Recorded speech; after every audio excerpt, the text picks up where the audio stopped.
Yes, guys, how you doing? Welcome back to the Spurs Talk Show. An early morning, not early morning, but a morning-ish edition, fairly early for the channel. I am here with a first-time appearance on the show, long-term admirer from afar. This is Harry Hotspur, as he is known. He's a YouTube channelist, and he also has a Substack, which I'm sure we will talk a little bit about during the show. Here to talk about all the things that are going on in the world of Tottenham Hotspur. It's kind of a get-to-know-you session, but also just to sort of chew things over. From what I have seen and known of Harry over the years, he's not someone who's afraid to have a strong opinion. And so I love that. I absolutely adore that sort of thing. It might get into some spiciness, but I don't know, actually. I think we're probably going to see eye to eye on a lot of stuff, but we are going to cover off some sort of general topics. I do apologise for being 11 minutes late, guys. I do apologise. We're just a little bit of background chitter-chatter to establish, get to know each other a little bit. So, Harry, great to see you, my man. How are you? You okay? I'm well. I'm very well. Looking forward to this. I noticed you had Stelios on recently. Yeah. Stelios came on, what was it, Saturday night? Yeah, it got lively. Three and a half hour show. Only covered two topics. Yeah, he'll do that. He'll do that without encouragement. Great kid. Listen, I love Stelios for the same reason as I love anyone that's got the ability to have a strong take, die on the hill, and find a way to justify, even if I vehemently disagree with the specific take of the ownership. He and I do not see eye to eye. I thought his hair looked particularly good. Yeah, I think he's done some work on it. Yeah, it's great. I'm all about that. Listen, I'm going in that direction very, very soon. I'll be out to Turkey or to old Harley Street, wherever it's called. I'm not afraid of getting on board that stuff. Don't be afraid. Jump in. Do you know the beautiful thing about being a man? Like they say, like sort of unfortunately, women like that they, it's more important for women to look beautiful than it is for men.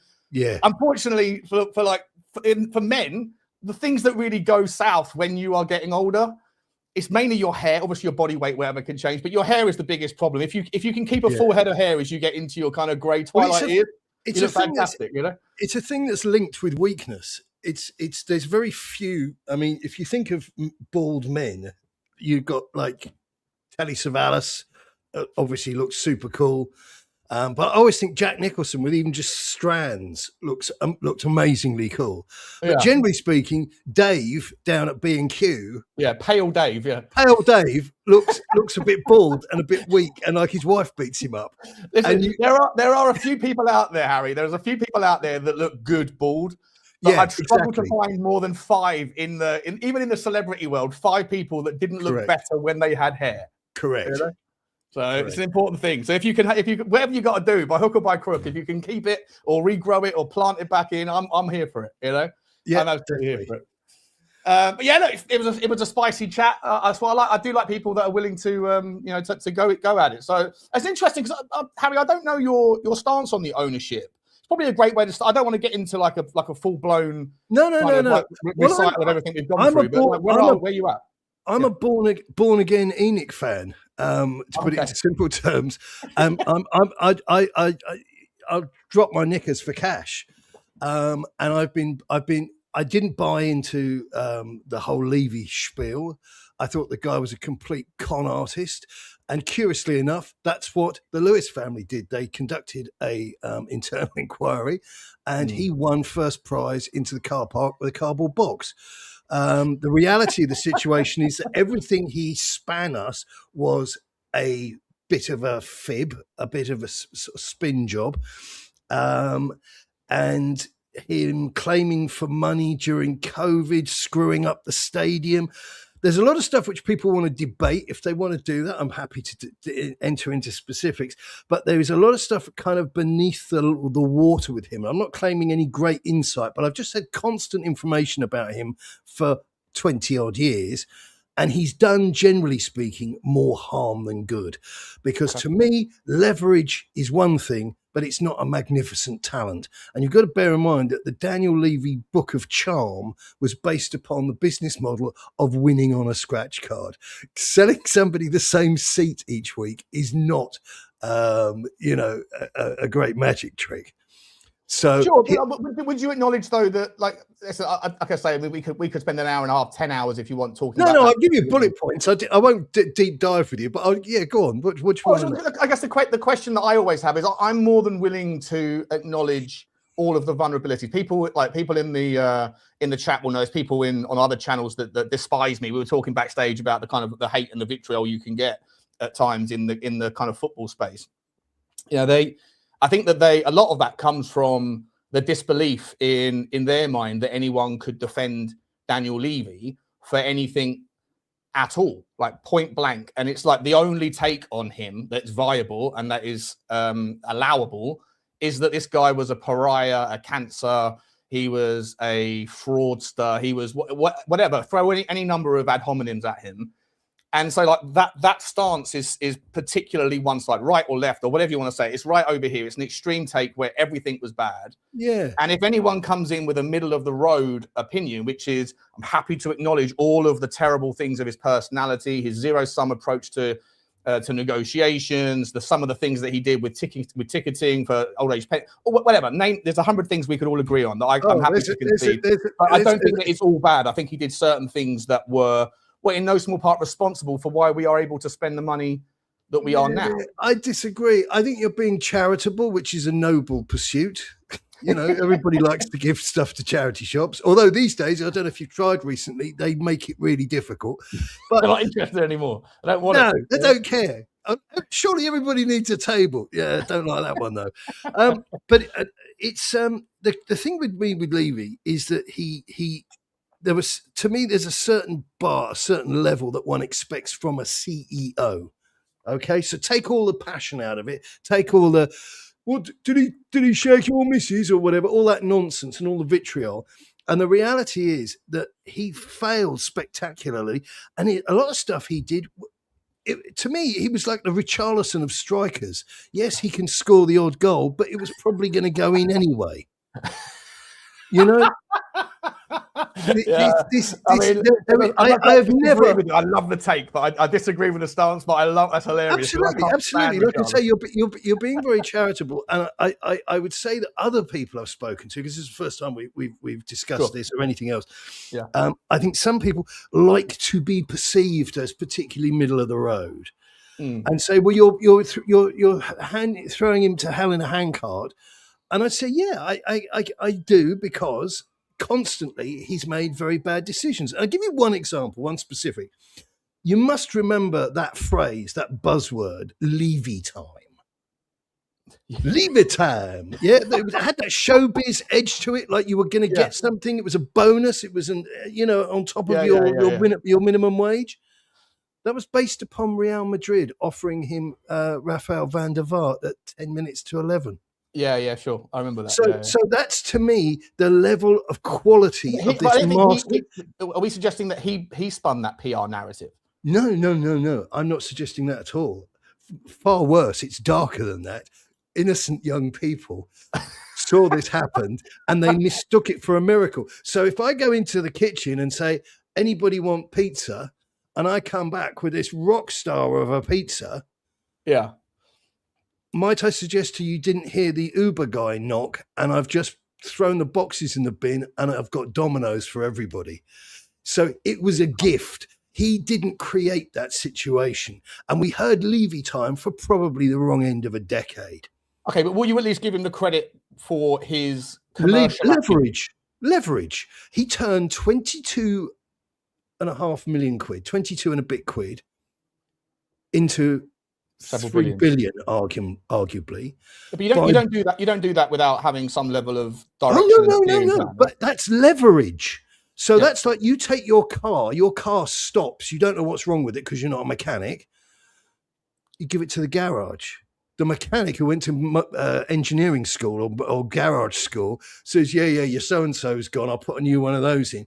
Levy did something which was learned at school. He doesn't have the street smarts. He doesn't have the cut and thrust. Businesses, they say, this is a phrase used frequently with Levy, that a fish rots from the head. Yeah. Okay, so if we tip that analogy upside down, you don't get the culture of a business from the guys in the loading bay. Sure. The culture of a business, anybody who's worked for a corporation knows the executive. I used to work for a corporation, and the people in the executive, of which I was one, were horrible. It's the worst place I'd ever worked for, okay, because I'd always worked for independent companies. And consequently, there was a culture of managing people out of the business. Right. Which isn't a fundamentally nice thing. I understand its role in the workplace, but you don't get up every day with that as one of your primary motivators. And Levy was particularly unscrupulous, as has been proven. So not me saying nasty things about him. Like, he was immediately in for the COVID cash. He had foxes shot when they were building the stadium. I mean, there's everywhere you look, there's his. Everywhere you look, there's his DNA.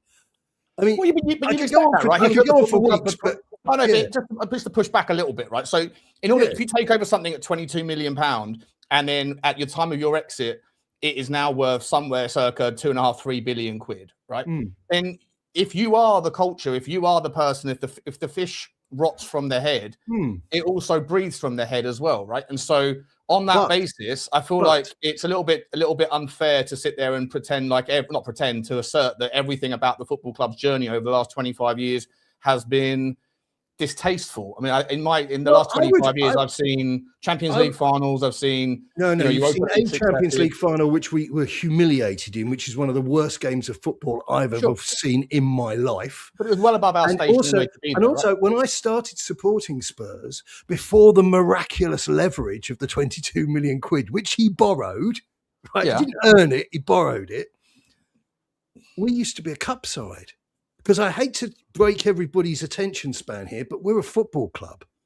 Okay? Now, I applaud getting in whoever it is. Cliff Richard, Neil Sedaka, they play at the weekend. We get more money, we can buy better players. But we were never told, there was no transparency about where the money was going. And we didn't buy anybody that was any good. And he handicapped the business. The new stadium, you mean? Sorry, say that again. Are you talking about since the new stadium? You're talking about we didn't buy anyone good since the new stadium. Are you talking about the post-stadium era? Yeah, I'm talking about the wage structure and how much we'd spend in the markets and our constant hesitancy and filling up on junk, selling Berbatov and bringing in Fraser Campbell. Eek. Would you agree, though, that we wouldn't, if it wasn't for that stadium rebuild and it wasn't for the off-the-pitch strategic foresight? Now, I'm not suggesting that it's all down to him. I'm sure he had consultants come in and he went to America and took some steers around the way that they do capitalism better, whatever, right? But is it not to some degree, at least a reasonable take to say that if he spearheaded that side of things, now you can fine tune and pinpoint the fact that there was the wage structure restrictions, there was a lack of ambition, I guess, in terms of trying to go for the big fish, the big whales that were going to move us to the next level. But the fact that we got to that point, that precipice where we did finish second and third a couple of times, we outperformed. I think in Daniel Levy's tenure, in the last 10 years, we finished our second and third highest league positions ever in the history of the football club, apart from 1951 as well. Yeah, I just feel like, for me, the way I would summarize it is like I'm more than happy to acknowledge all of the things that people have frustrations with him. You understand what you're describing there, don't you? I don't know if you're inadvertently you've answered your own question. The reason we're seeing the benefits of this, that, and the other is because he got sacked. Not necessarily. No, yeah, definitely. Because I can guarantee you, I don't know what the lotto numbers are for next weekend. But I guarantee you, I heavily suspect, based upon historic evidence, okay, so it's not, voices in my head. I'm looking at historic evidence that he wouldn't have smashed the wage structure. He wouldn't have paid out top dollar for ready-made players. We had to suffer his that was that thing at the NASDAQ thing. When was it, 2018, 19? And we don't need to go out and buy players. We just grow them in our window boxes and they'll be worth 20, 30, 40 million pounds. Brilliant impression. Thank you very much. I'll invoice you separately. But he didn't actually do anything spectacularly good. Again, like for me personally, I disagree with you on that. I disagree. I think on the that's cool. That's cool. I mean, but he leveraged money excellently. He built up the portfolio whereby we were in the Deloitte Money League, which to him was far more. Has any other football club grown their own sort of property value, their business value by 100-fold? Chelsea. But Chelsea were a very unique, specific scenario that would never have emerged had it not been for Roman Abramovich doing what he did, and also the fact that they got two other factors. They came in before the rules were in place to stop all that stuff happening, and two is whilst they had all those unbelievable access to resources, they also cheated, like officially cheated. And a lot of the players that Tottenham wanted to sign were going to come to Tottenham that actually ended up going to Chelsea, like Eden Hazard and like Willian, for example. And that was as a consequence of people that were doing things like sort of not by the book, which maybe you can sit there and say Daniel Levy is naive for not cheating at the same time. But no, I would never call him naive. No, he's the opposite of naive. He's a thoroughly horrible bit of work. He's not naive at all. He's not a kiss me quick hat wearer. Yeah. He's more of your Trilby and a flick knife. Right. No, just I didn't realise you felt so strongly. Well, no, I do, but it doesn't mean I'm going to throw furniture at the. No, that's okay. No, I love it. I love a robust conversation. It's great. No. The reality with Chelsea, and I met a Chelsea blogger many years ago, and he absolutely cracked me up because it wasn't until we sat down and spoke he realised my character and all the rest of it. And I said to him, "Come on, the morality." And this is a very murky conversation to be having about a football club. All right, let's have it right. And he said to me, "Oh no." He said, "Don't." He said, "We're amoral." And I think you need to be a little bit amoral in order to get on in the world. There's evidence. There's again not the voices in my head, but there's evidence to suggest that very effective CEOs do have a little bit of psychopath. Oh, 100%. No, that's not just like that's. And Chelsea have never stopped spending. Whatever your feelings about Roman Abramovich are or were, to anybody, I say good luck. I never met the guy, but they've never stopped spending. I mean, this business. Yeah, but they were also the beneficiary of because of the Ukraine war and Abramovich getting forced out by the government. They were also the new owners were also the beneficiary of coming in with $1.5 billion debt-free write-off. So there was a lot of context. Yeah, but they lost. But Abramovich lost a lot of his own capital as well in that. No, of course he did. Of course, 100%. The narrative isn't quite black and white. But listen, I'm not a fan of Chelsea. I'm not a fan of Chelsea. I hate them and I don't use hate very often. But as with some of our friends in West Ham, they're particularly anti-Semitic. I'm not Jewish myself, but I know the difference between right and wrong. And so I'm not selling Chelsea. It's not my product, but I'm just saying they have. And just consider this. So if we take away the dark arts side, which some have disdain for, they hired Mourinho and Conte, backed them, and they won stuff. Now, for me personally, I really like the idea of backing managers and winning stuff. And there's a culture which I believe Levy perpetuated, which was you can't get dumber than sacking Mourinho and then replacing a Mourinho light in Conte. He didn't know what he was doing when it came to football. Expert at leveraging money, bad at football. Well, okay, but again, I think you're giving all of the credit. Again, I'm more than happy to. For me, sacking Mourinho was shameful, right? Like again, I'm someone that's more than willing to meet people in the middle and concede the bad parts of his personality. It doesn't sound like to me. It sounds like you're only willing to give the credit for literally the financial acumen of knowing how to borrow money at the right time. And I think which far more superb at. Yeah, of course, 100%. And there's nothing that's not to be criticised. That's to be commended, right? If you're an expert at anything, that's fine, right? Congratulations to him for that. But I think there was far more strategic foresight that went into the planning off the field more than on the field. I concede that. But again, where we are right now, isn't that the job of a CEO of a football club? Well, because I think actually I would argue that we're only seeing the green shoots of all this wisdom, this perceived wisdom, if you'd allow me that, of Levy when it came to football. Now he's gone. No, but the man was a blockage. This is where I disagree with you. If you look at like Winston Churchill, for example, right? Fantastic wartime leader. As soon as there was peacetime, completely irrelevant. There's a horse for a course.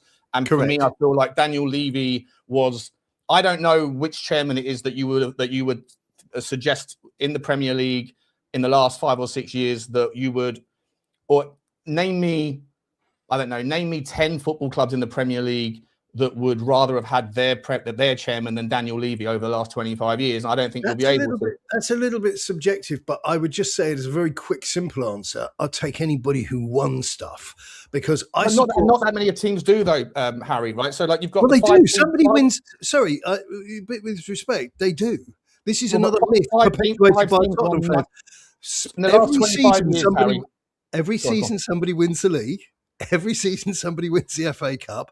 It normally isn't. At the time, it's the same 5 teams, 2 of whom have cooked the books or got involved with incredible resources and came out of nowhere. Manchester City and Chelsea were, kind of gut shots to the moon that emerged out of a bunch of different scenarios and exceptional circumstances that you could push. If you want to push down the conspiracy path and say they were cheating, whatever, it doesn't matter however you want to view it. Chelsea and Manchester City were nowhere.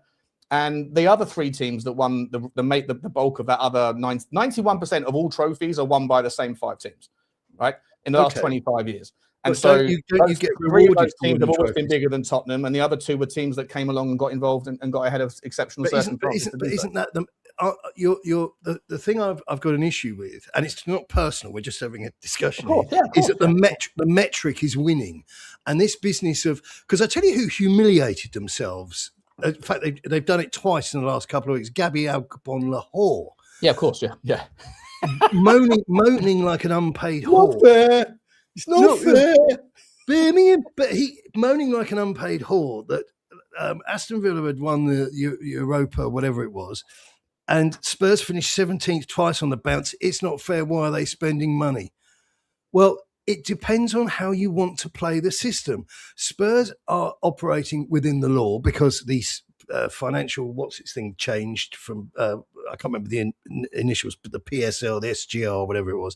Mm-hmm. So there is no need to burst into tears that Spurs have gone out and spent the money, because it's across a number of years. We've earned the right to do so, and we've done it within the laws. Whereas a lot of other people have been, and including Aston Villa, have been manipulating unbelievable loopholes that consistently exist to be able to do what they did. Aston Villa sold their own warehouse to themselves 6 months after buying it. Oh no, yeah, I know. And Chelsea moaning about not being fair. It's ridiculous. Absolutely, and Chelsea have been doing the old women's team, hotels, car parks. Correct.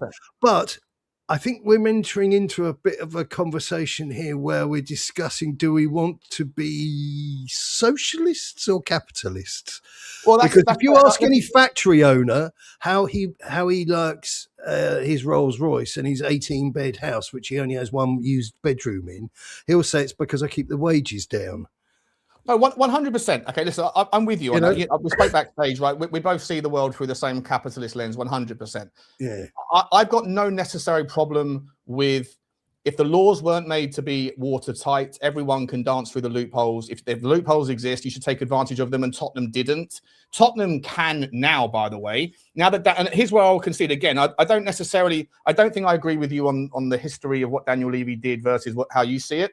But certainly for right now, given that these owners now seemingly out of nowhere want to put, 200, 300 million quid, whatever it's going to end up being, then the only limiting factor of our ambition will eventuate around the PSR, the FFP, the SCR, all those things. But we can get in front of that. If their ambition is suddenly limitless, and question marks are, why didn't you have this 10 years ago? It wasn't Daniel Levy that had the liquidity to be able to put the money in. Those guys did. You could have sold your art collection 10 years ago, Joe. You could have done any of these things, but you didn't. Let me let down my point quickly.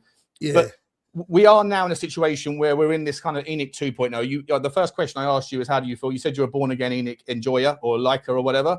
Yeah. And that's interesting, right? So it seems like you're open-minded to a new direction. As long as the football club are moving in the direction of ambition, then you'll be on board regardless of who the decision makers are. Well, Tottenham Hotspur have got the ability to again, move those needles whilst those loopholes exist by, for example, selling some of the property back to itself via a third-party entity. We could sell the go-kart track. We could sell the stadium to a third-party entity if we wanted to. We could sell our women's team. We could move our needle on SCR and FFP and all that stuff to an unbelievable threshold.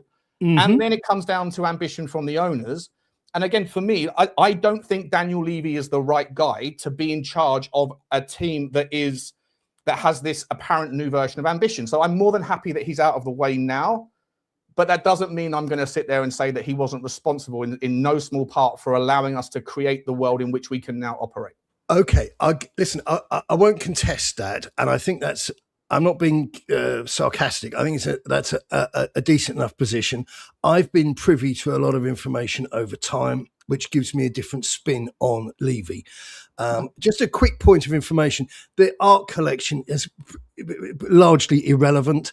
The money that the Lewis family have put in has actually been a fragment of what's been done in the transfer market. The art money is Joe's money. He's nothing to do with the business anymore. It's in his bank. The Lewis family, their 150 million isn't the 400 that we're forecast to do this window. But what I would say is I think your thing about Churchill is very accurate.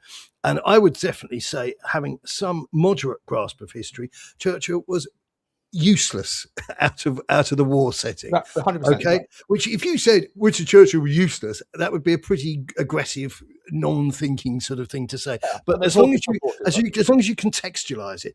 But Levy, let me give you two really quick ones. Okay, Levy went to New York to see the NFL.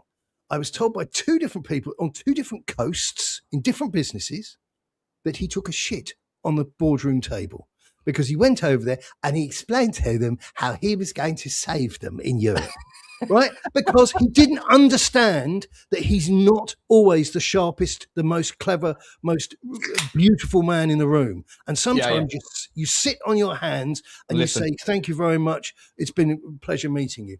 So he went there. Now, if that information was wrong, and bear in mind, when you say shit on that, I thought you meant literally. You just mean like he screwed himself. He ruined his reputation. I mean is, he took his trousers down. They saw his genitalia, and he made a nasty mess on the table. He couldn't have gone any worse unless he'd been wearing a suicide vest. So I put that information out at the time, okay, before the stadium was built. And if that information was wrong, isn't it convenient that since then the two games we initially were granted by the NFL fairy have remained two games? Where's the growth in that? What you're telling me? I think they signed I'm sure they signed a 10-year, 2-game a season deal that expires in 2029. I think I could be wrong. No, there was an initial deal and there was a extra deal which extended the 2-year deal signed, I think, about 3-4 years ago. I'll look it up, but I can't remember off the top of my head. Like I said, AI is great for certain information. Sure. And the other one, which again people want to argue against, fine, be my guest. The fire panel that meant we had to stay at Wembley. Fiction. There was nothing to do with the fire panel. Him and his imbecilic son didn't take the information they were gifted again by the NFL and put the right emergency, post 9/11, the whole new world thing where you had the light strips come up and all the rest of it, the announcements. So if the power went, you were still able to exit safely from the premises. That stuff is all new since post 9/11. Didn't do it. Went out literally. They obviously didn't go to Tottenham Court Road, but they went out and bought a Mickey Mouse version. They went down to Curry's and bought the same thing cheaper with a 5-year guarantee. And the NFL said, no, it's not the right one. It's not up to spec. Yeah, but it comes with this. It comes with that. Yeah, but it doesn't include the amp, doesn't include the speakers. It's the wrong bloody one. You didn't listen. So that's why we were in Wembley for so long, because they had to rip it all out. If you asked anybody who'd done any minor engineering, rewiring work in a commercial, a fire panel, do me a favour. Oh, sure, okay, but again, I'm just giving you that's another example. I hear. But if we were to sit there and analyse any businessman's tenure over 25 years, I would score Daniel Levy somewhere in the region of about 3.5 out of 10. Okay, that's fine. If you can feel that way, Harry, that's no problem. I disagree, right? I agree to a large part with a lot of things on the football. But don't get me wrong. I don't feel this way. I'm looking at evidence. Yeah, okay, again, but in 25 years, I mean, it's like I consider myself an okay businessman. I've run several businesses in my time, but I've made more mistakes than I can remember. Like I've forgotten more of the mistakes than I've made than I'll probably ever make in the future. Like it's par for the course. I'm sure some of them are unforgivable. Some of them are just sloppy. Some of them are, below the threshold of what you would consider to be the standards of someone who wants to run a 2 billion, 3 billion pound that's business. That's all I'm saying. And that's absolutely reasonable. There's nothing personal. It's nothing personal. Of course, if the guy keeps us at Wembley Stadium, we run up another lump of debt because of this. It's a boo-boo. If a guy gets caught, and the brand damage that he's done over time, like I said, with the COVID thing, with the NFL thing. I mean, the NFL thing should have been huge. It should have really snowballed by now. And I think there's other things that play with the NFL, right? There's obviously that's a bigger industry than, or at least I'm not sure. Actually, I might be lying here, but I'd say it can't be that dissimilar in terms of the amount of revenue that is brought in via NFL than it is in the global sport of football. So you're talking about the NFL is huge. That's why I made about the dump on the table. The money that they turn over. On that basis, then you saw the World Cup. To consider the context of everyone else in that particular world, and they might not just be ready to move a franchise over to start that ball rolling. There might be a myriad. I'm going to humbly posit the suggestion that now Daniel's gone, their view of our operation may change because he was a problem. And again, that's not the voices in my head. That's information that I'm aware of, and it's me assessing facts. I'm not telling you, I'm not trying to change your mind, okay? Because it's like me telling you, tuna, I hate tuna, right? It smells bad. I think it should live in the sea. But if you want to eat a tuna bagel, be my guest. I'm not going to say you've got to take that out of your mouth. So I'm not trying to it's not about changing my mind. Like I'm open-minded and very much willing to meet people in the middle when we have these conversations. It's just all too frequently I feel like the people that sit on one side of the occupancy, like you won't find a single Tottenham fan that will sit there and tell you that Daniel Levy is all good, that all he did was fantastic things. He loved the club. He never made a mistake. I agree with you on that. And I can think, I'm not going to name them. You will find people that will sit on the Levy outside and they're very aggressive. Everything he did I agree with you. I'm not going to name anybody because that makes things difficult for everybody. But I can think of one person who hasn't got a nice word to say about Levy, and I could name you 50. And I would say that his views, I'm only mentioning because he's on podcasts, and they strike me as a little bit ignorant and a little bit aggressive. Right. So I see it. I see someone in the chat. There's a guy in the chat there who clearly has a lot of disdain for me. He thinks that I'm a worshipper of Daniel Levy. It's not. I just present an argument that isn't. No, I think you come across to me as being extremely balanced, and I think my problem is I'm not 25 or 30. I'm a little bit older than those two numbers, and I've had enough of him. That's fair. And, and that is lived experience, which is a phrase I despise. But if you ever had enough dealing with somebody who kept on letting you down, kept on disappointing you, and then you turn around and say, you get people who fall out with their own kids, and they say, how could you say that about your son? They go, well, he's a bum. I've had enough. I've known him for 40 years. He's a bum. I've never had a decent day with the kid. He was all right when he was about 5. He hit 6 and he just became a bum. Don't tell me about him. I don't want to hear about his work for charity. I've been feeding and clothing him. He's a deadbeat. So, this is my situation with Daniel Levy. I've had plenty. He's been done this, that, and the other with the financial stuff, but the football stuff, endless mistakes, endless boo-boos. And for me, I hit a point where the needle just went ding and the needle fell off. Fair enough, Harry. Absolutely. That's where I am. Yeah, unashamedly bigoted against the man. No, listen, it's absolutely fine, mate. I just enjoy the robust sort of chit chat. Let's move away from Daniel Levy specifically, because I do want to move into more present tense stuff. Before I do, just super quick, guys. There's about 850 people here or something. It's growing. It's really nice to see everyone here so early. Please, I forgot to mention at the start. Don't forget to get over to OK Jersey. You can get Sean 10 if you put that into the checkout code. You get 10% off. They do have all the latest and shirts and the retro stuff and all that stuff. So get yourself involved over there. Appreciate any support. Quick super chats from the guys. Chew Dini, big up to you, my man, with the early morning super sticker. Thank you very much indeed. I have to do this, Harry. It's a bit cheesy. Train. We only do it once. We only do it once at the start of the show. The super sticker train has commenced. Big up to you, Chew Dini. Thank you very much indeed. And Elvis G saying, good morning, Sean. Great guest today.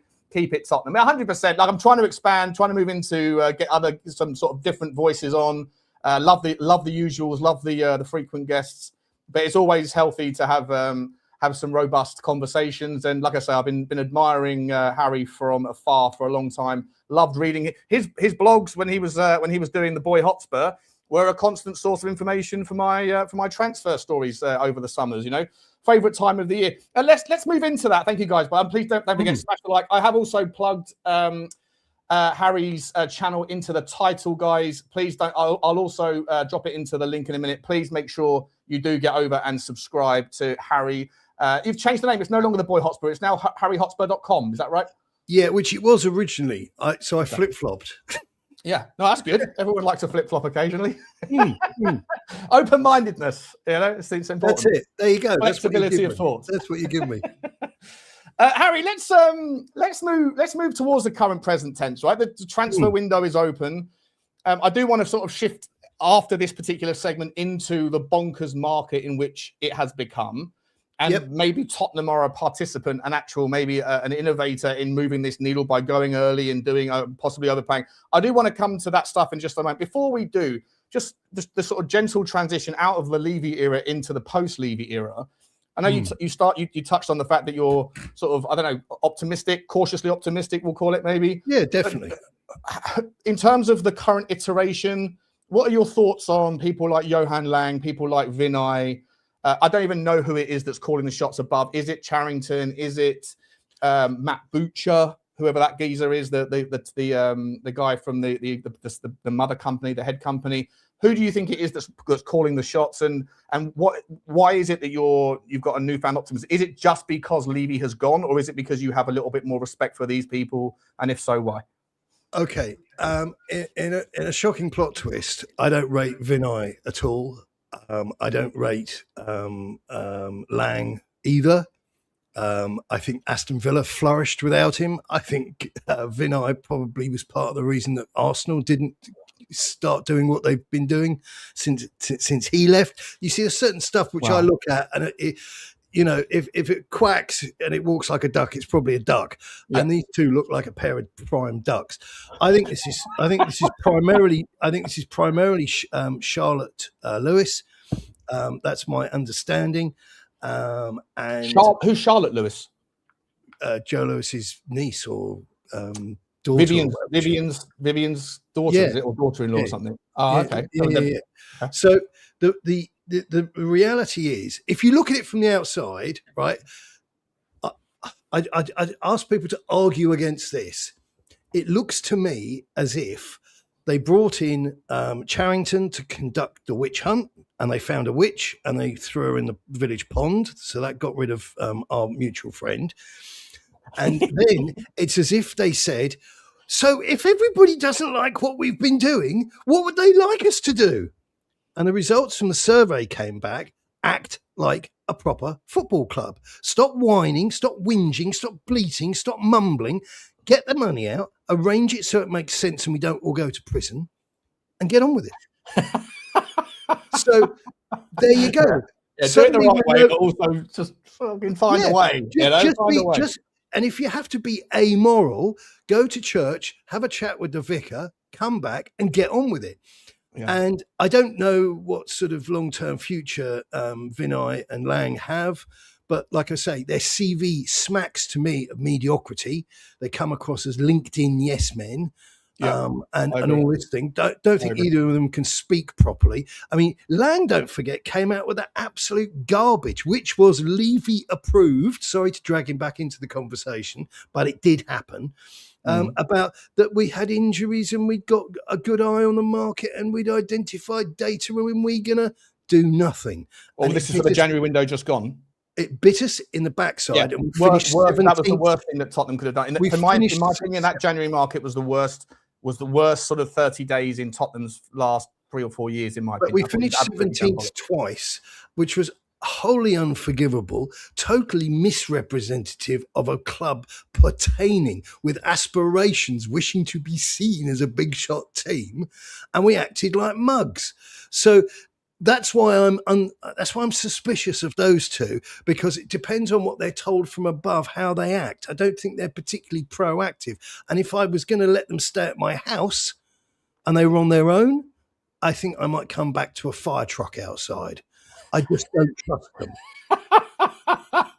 That's where that's where I am. That's where I am. Until they do something to evidence otherwise, that they're not dummies, that they're not a pair of stuffed suits talking in gibberish, as I say, this LinkedIn speak.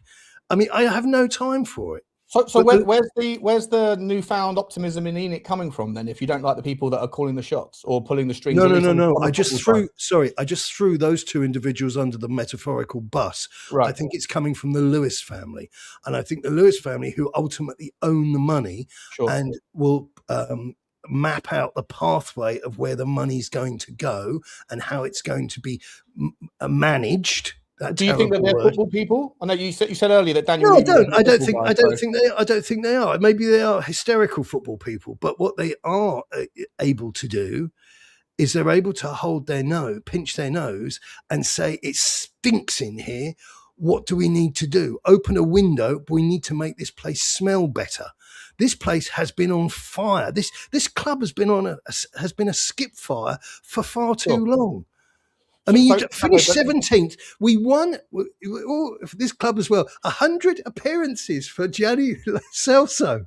Oh, wonderful! He was with us for a decade. This is embarrassing. The history of that sort of stuff is utterly embarrassing. And there's no due diligence. We were hiring players in the Amazon documentary. Tanguy Ndombele looked utterly confused as to what he was doing here. Yeah, that was. I thought it was a skit. I thought it was something from the thick of it. Let me just ask you about something like that, right? Because I think the same issue exists with your logic. Yeah. That if Daniel Levy was not a football guy, and I don't think many chairmen, many business owners, whether it's the sheikhs at Man City, whether it's the Glaziers, whoever, maybe you could make a small argument that people like the Liverpool owners and the Arsenal owners, because of their historical, access to sports franchises, they have better experience at running sports franchises, and so they understand the kind of intricacies of hiring and how to figure out the right people. And maybe traditional businessmen who just end up owning a football club don't. But if Daniel Levy was he had too much. Again, I don't want to go back on him. Just as an example, if he had too much of his foot, too much of his sort of finger on the dial, getting involved, disagreeing on the valuation of players because he's apparently somehow able to understand what exactly the value of the player is, and so not fully trusting the directors of football, all of whom, for the most part, some failed, some were relatively successful, but they all came in with a decent CV. They've all gone on to places that would suggest... You've just reminded me of Paul Mitchell, another nail in the wee man's coffin. Sure. So Paul Mitchell was a mistake, right? No, Paul Mitchell was a genius. Yeah, no, sorry. I mean, it was a mistake for Tottenham to get rid of him. Is what I mean. He was a genius, right? Yeah. And then you could look at other people like Comoli, or Frank Arneson was a really good one, but he got poached by Chelsea, and maybe that was a bit of a sliding doors moment. Either way, like it's not like he's hiring people without a recognised CV. And again, moving away from him, going forward, if the argument you're presenting is we need someone better than Vinay, we need someone better than Johan Lang, and I don't know what your take was on Paratici, but he left anyway. If you believe that the people that are making the right decisions, at least in the short term, are Charlotte Lewis, I'm not even familiar with who she is, to be honest, but or the Lewises generally, then if you would go along the logic train that they are not football people either, and for the first time in 25 years, they've had the ability to be interested and they haven't been until now that he's gone, who do you lean to make the right next decision with regards hiring the replacement for Vinay and the replacement for Lang, etc.? Well, I don't mean to make this sound patronising, but football is a very, very simple business to manage. And successful managers, successful CEOs tend to hire the right people and implement the right decisions. Sure. So, for example, if you bring in Roberto De Zerbi, you ask him what he thinks. He's got great experience. He's got a great worldview. He's travelled, he's managed, he's coached. So what does he do? He brings in players he trusts. There is a relationship already there. Now, he's not going to know everybody intimately that he buys, but the idea that Tonali and Fernandes wanted to play for him, I don't think they wanted to play for Spurs. Sure. And it's people that make businesses, and it's people that make good decisions, make businesses work. I mean, just think, there is a bigger world out there, but if we think of Alan Sugar, right, Lord Sugar, for whatever you might think of him, his business brain works pretty sharp. So it doesn't matter whether it's chocolate teapots or hair dryers. I remember my parents bought me, and I keep dropping this in because it killed me, a vertical record player, which didn't work because it relies on gravity to keep the needle on the record. So it invariably would skip. But the reality, forget the vertical record player, he has his fingers in so many pies because you don't need to know anything about chocolate or hair dryers or whatever it is. You have to have good business sense and employ the right people. So when we had Pochettino, now Pochettino wasn't without flaw, but Pochettino should have been backed.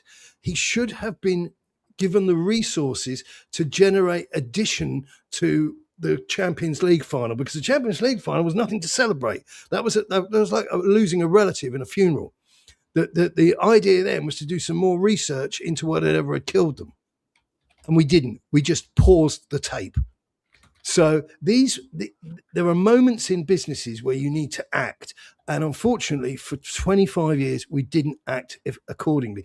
Now the Lewis family, hopefully, they have an idea in their head, and it's not necessarily to do with their football acumen, but they understand how businesses work. So they can see that what you need to do is, the idea that you have Mourinho and you have Conte, and you can't get a tune out of them. There's something deeply wrong at a football club that Mourinho has won, no matter what you think of him, what anybody thinks of him, has won everywhere he's been apart from Tottenham. Yeah, so Conte has an extraordinary track record apart from at Tottenham. And the Lewises, to my mind, I've never spoken to them. It strikes me, I suspect, they might have sat down and this would have come up in their conversation. Do you think, though, that, and again, this is where I will 100% go back to, I think Daniel Levy was, if we're giving Daniel Levy the credit for all the criticism for cultivating and creating some sort of strategy. Again, one of the areas where I 100% will concede and agree with anyone who's a fervent Levy outer, that the constant pivoting, the pendulum swinging from one style of manager to another, from back threes to back fours, from aggression to pragmatic, to tick-attack or attempts at it, to win now, to project managers, all of this thing, and then you rebuild. You give 200 million quid to this guy, and he tries to get his handle over things, and then he gets ousted because it hasn't worked, and then you move to another system, and then you've got to recreate the wheel. It's like all of that stuff. I 100% will acknowledge is responsible in no small part for where it all kind of crescendoed into the shit show we've seen over the last couple of years. What I would say though is to your point about sort of, to answer go back to the question around who do you trust to find the correct director of football? Who do you trust to find the chairman, the Vinay, whoever it is? If the answer is to go to the manager, because they're the most important football cog in the most important part of the business, which is the men's football team.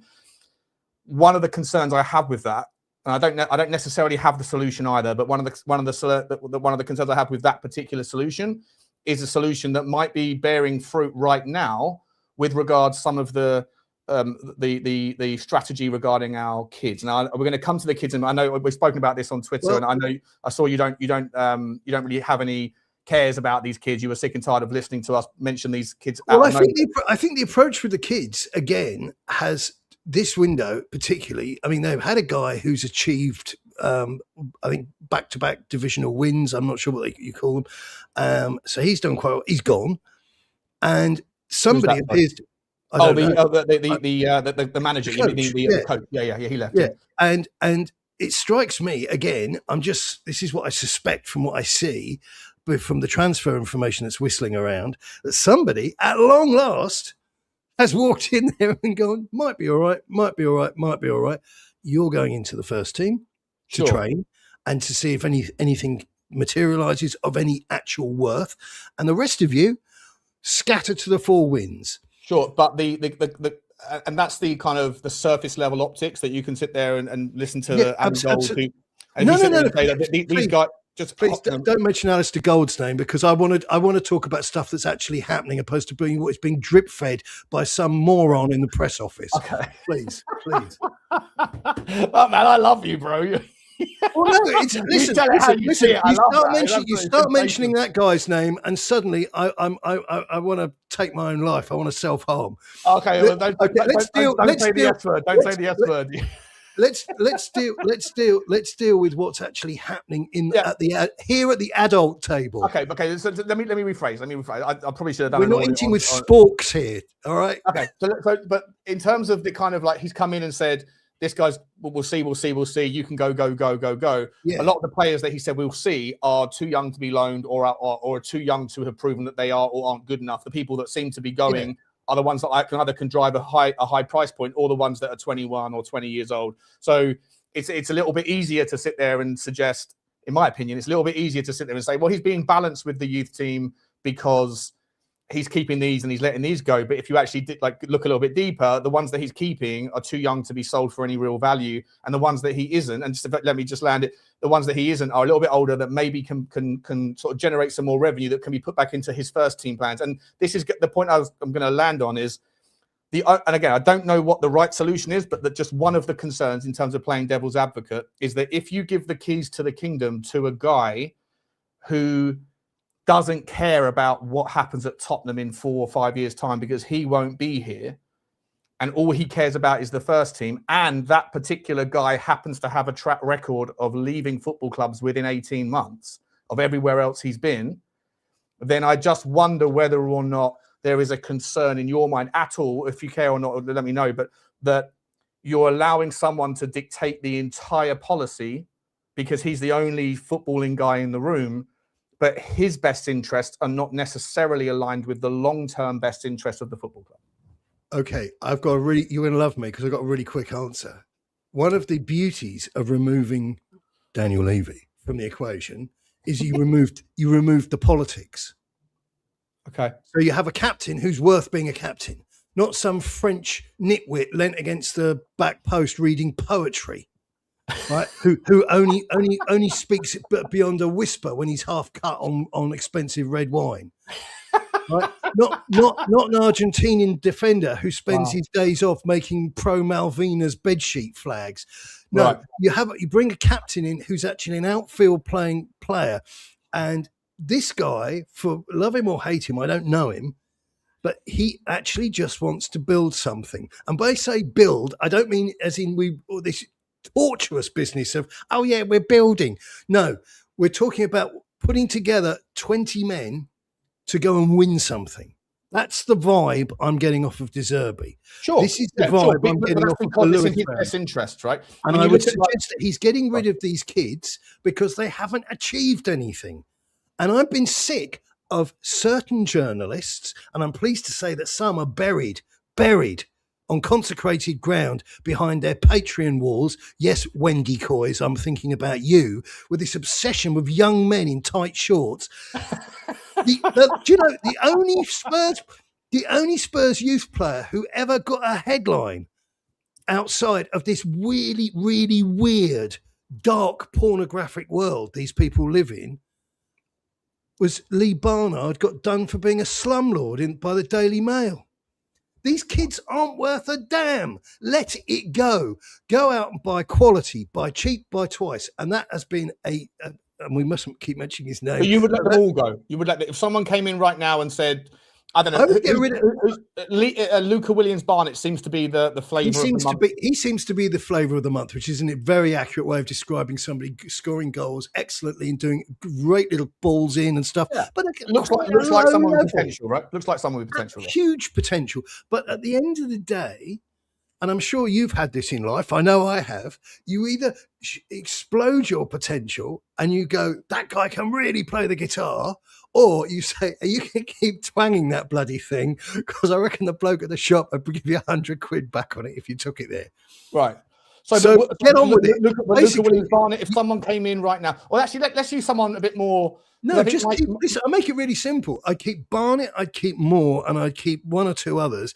But if there are buyers for the Lancashire and all the rest of it, and what was the other guy who his girlfriend changed her mind and wanted to stay in London? Dorrington. Yeah, get rid of them. Honestly, I know it sounds desperately unkind, but I'm a Tottenham fan. I haven't made an emotional investment in these chinless. I don't know them. They've done nothing. And you've got to bear in mind, for all the fans that are out there going, oh, yeah, I thought you should get up. Yeah, but you haven't been coaching them. No, exactly. None of us None know the reasons why or not. Get shot. But would you at least, again, would you acknowledge that there is a potential scenario? Because I hear this all the time from people. Like, I think Stel made this argument. He's a massive advocate of giving the youth a try, right? And they don't get a try. Well, and you know why that is, though, don't you? Well, he was someone that was a youth. He pretends to be a football coach. Oh, okay. Well, okay. I'm not going to sit here and whatever. That's like me making a decision on an airline because I like traveling in planes. You have to know what you're talking about. Yes, we should have youth players. I totally get that, but there needs to be a show. I've got a guy who writes on my Substack, and he was a coach at Spurs. Not up for debate. I'm not asking anybody to believe me. I'm imparting this wisdom. He was a coach at Spurs. He said, in your career, you might get 4 or 5 guys who will make something, but it'll probably be somewhere else. The reality is, it is like a lotto win. You don't get one every week. No, 100%. Listen, I'm more than on board the notion of, like, if someone was to say to me, Sean, how many players do you realistically expect to come through the youth academy that we didn't buy at 17 from West Brom, we didn't buy at 18 from somewhere else, like that came through 13, 14. How many of them do you actually want to see emerge into the first team realistically? I would say like 1 every 5 years would be lovely, right? I think that's probably well against the historic backdrop. If we can draw a line through Harry Winks' name opposed to beneath it, because he was an exceptionally mediocre footballer. Yeah, Sol Campbell, Ledley King, Harry Kane, Ollie Skip, Winks. That's pretty much No. Skip, please. Skip should be working for a removal firm. Okay, he's not fair enough. But I think Harry Kane and Sol Campbell. Like 25 million quid out of him or whatever. So yeah, but that's not a successful. That's not a successful career. And how much did he cost to feed and drink while we had him here? Well, but from what I've heard, and again, I don't know what I'm talking about. But from what I've heard from people that apparently do, if you were to sell a player, I think the running cost of the academy is something like 3 to 5 million quid a year. So if you were to sell a player for 25 million quid that came through from 13, not someone that you bought at 17 and sold, that's kind of a little bit of a cheaty one. If you like a Harry Winks or an Ollie Skip, if you sold them for 20 million quid, you're essentially paying for the next 3 or 4 years. So that to me is a self-sustaining model, and I'm happy to see it happen. I applaud it, but then without being a pedant, what are we doing here? Are we an adoption agency, or are we out to win trophies? No, but I think turning over 25 million quid towards the overhead, I'm not going to sniff at. No, sure, but like the object of the exercise is to hold up the metal in the sky.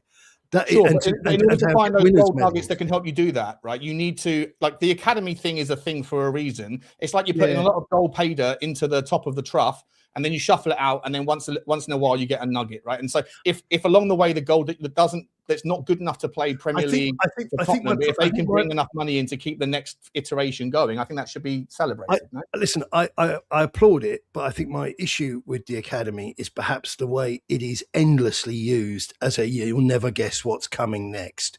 And frankly, I've been stood on this platform and there hasn't been a train freezing. I've urinated myself several times. I've had to take a shit in my briefcase. It's not a good life waiting for the academy to pop. All right, but you're not endorsing the idea of shutting the academy down, though, like, because it can pay for itself through these sorts of sales, right? If you do, I would like to see it run like the Chelsea academy, which makes far more money because it's run properly. Right, but Chelsea's academy process isn't is like most of those players. Correct. Mason Mount, I think, was the last one that came through their academy from the age of a child. Like, they buy them at 16, 17 and bring them in, right? Chelsea is a money laundering exercise, right? So I'm going back to that amoral stance. I would like us to be a lot more amoral. Okay. I don't want to hear about Will Lancashire on my 60th birthday. There are other names I want to hear. Do you want to see Tottenham engage more in? You'd like to see a scenario where Tottenham sell their women's team to a holding company in order to raise the threshold of what we can spend, and then the owners put another 100 million quid in. You don't care about any of those, and that's, by the way, no. I care passionately about hiring Bond villains. Yeah. Right, that's where my moral compass is. Stop dicking about and talking to me about it, because what was that other game? Pritchard. All these names, they've been around forever. None of them have amounted to anything. You're telling me that they make this sort of aggregated thing off the cost of the overheads. That's fine. I'm not going to disrespect that. But what I'm looking for is the Harry Kane thing. And like I say, Jimmy wrote a thing on the thing the other day, on the Substack the other day, and it's about this it's an attritional process. It isn't very sexy. It is waiting on a railway station with no public toilets, right, in the wind and the rain. So what I'm suggesting is, instead of emotionally investing in how sexy the train is going to be when it eventually comes, because it isn't bloody coming anytime soon. Stop waiting for it. It might be once every 10 years. I would suggest is probably more accurate. I say go out and bring some guys in, put them in the shirt, give them some minutes, and then rebrand him as a product of the Tottenham Academy. And that's what Chelsea do very, very well. Would you like Tottenham's owners to maybe do a little bit of what Blueco did? You know, because I was listening to a podcast, The Big Six, last night, and the Chelsea representative on there, they were all laughing about the fact that he didn't remember one of the guys' names from their squad. And he was like, listen, you know, we have so many players in our squad between the two teams, Strasbourg and Chelsea, that it's impossible to keep up to date with it. Would you be an advocate of Tottenham, you know, sidelining the money from Will Lancashire for the 25 million quid, whatever we got, rather than putting that towards the coffers, go and buy a team in Belgium and start to do the Chelsea thing where you just go and buy loads and loads and loads of these kids and then send them out on loan and see what happens? Or is that just a little bit too long of a process to see the fruit of the labour? I would like us to do whatever is diametrically opposed to what's happened before, because the last 25 years, all I've done is go grey and nothing's gone on but the rent. This has not been a period of joy for me. The idea of going out and buying players who may not be a success. Tonali may flatline. Fernandes may flatline. But we have to get rid of the junk, all the speculative junk that Paratici brought us. Emerson Royale with cheese. Do me a favour. All this cheap. Who was that? Golini, that nitwit, the goalkeeper who released a rap single. All of this. Oh yeah, what was his name? Not Austin. That was the other one, wasn't it? Whiteman. Was it Whiteman? Alfie Whiteman? Alfie Whiteman, another hero from the archives. I mean, that guy spent, what was it, 8 years? 8 years at Tottenham, picking up £500,000 a year, 10 grand a week or something, just sitting there doing nothing. Go to work every day. The nastiest thing I can say is spare me. Please spare me. Yeah. I've had enough. If you could produce the other way round, that there were 10 Harry Kanes and one Oliver Skip, I could live with it. But they haven't. There've been endless skips. But do you Jake Livermore, another one that was going to blow everybody's mind, didn't happen. John Bostock, Wayne Routledge, there was loads of them over the years. Garbage. Let me ask you this though: those people that do obviously that take the opposite stance, that do want to look towards the youth, that do always talk about. I think those people need to get out more. I tell you what, they would have their minds blown by: a pair of tits, a great pair of tits. Seriously, get out of your bedroom. You know what? I feel like going to Stringfellows is not like it's not inconsistent with the logic here. You come away with a lot. You're waiting a hell of a long time, but you get all you get is blue balls. No one's doing anything. Exactly. You're sitting there with the magazines. Go and talk to a girl in a bar. Don't say anything horrible so she runs away. See how it works out. Yeah. I'm a big fan of the Academy. That is one of the saddest things I could think a human being would say out loud. But do you think a lot of that that mindset, whoever it is that shares those feelings? And by the way, I think that there's something nice just to push back a little bit. I think that there is something that's kind of romantic and nice about the idea of hoping that you get the next Ledley King, a Harry Kane. I won't mention the traitor. Well, I'll say his name just for the argument, Sol Campbell. But you know, when he was here, he was one of our own, and like there's something that's more romantic about celebrating the growth story, the arc of someone that's come through the academy, right? That there is something that's kind of... Again, my quick answer is I'd like us to be a little bit more cynical, a little bit more vicious, a little more get on with it. The wonderful album, all we've had from this club for the last 25 years are brochures, lots of salesman talk. I want to get behind the wheel. It feels to me, I could be badly let down because humans do that to each other, but it feels to me as if the Lewis family have turned the page and we're going to act like grown-ups, opposed to hanging around, idolising, again, young men in tight shorts. Not my gig. Okay, so again, so it's a nice little segue into the next segment. I wanted to ask you about the current transfer market, what we've done so far this summer.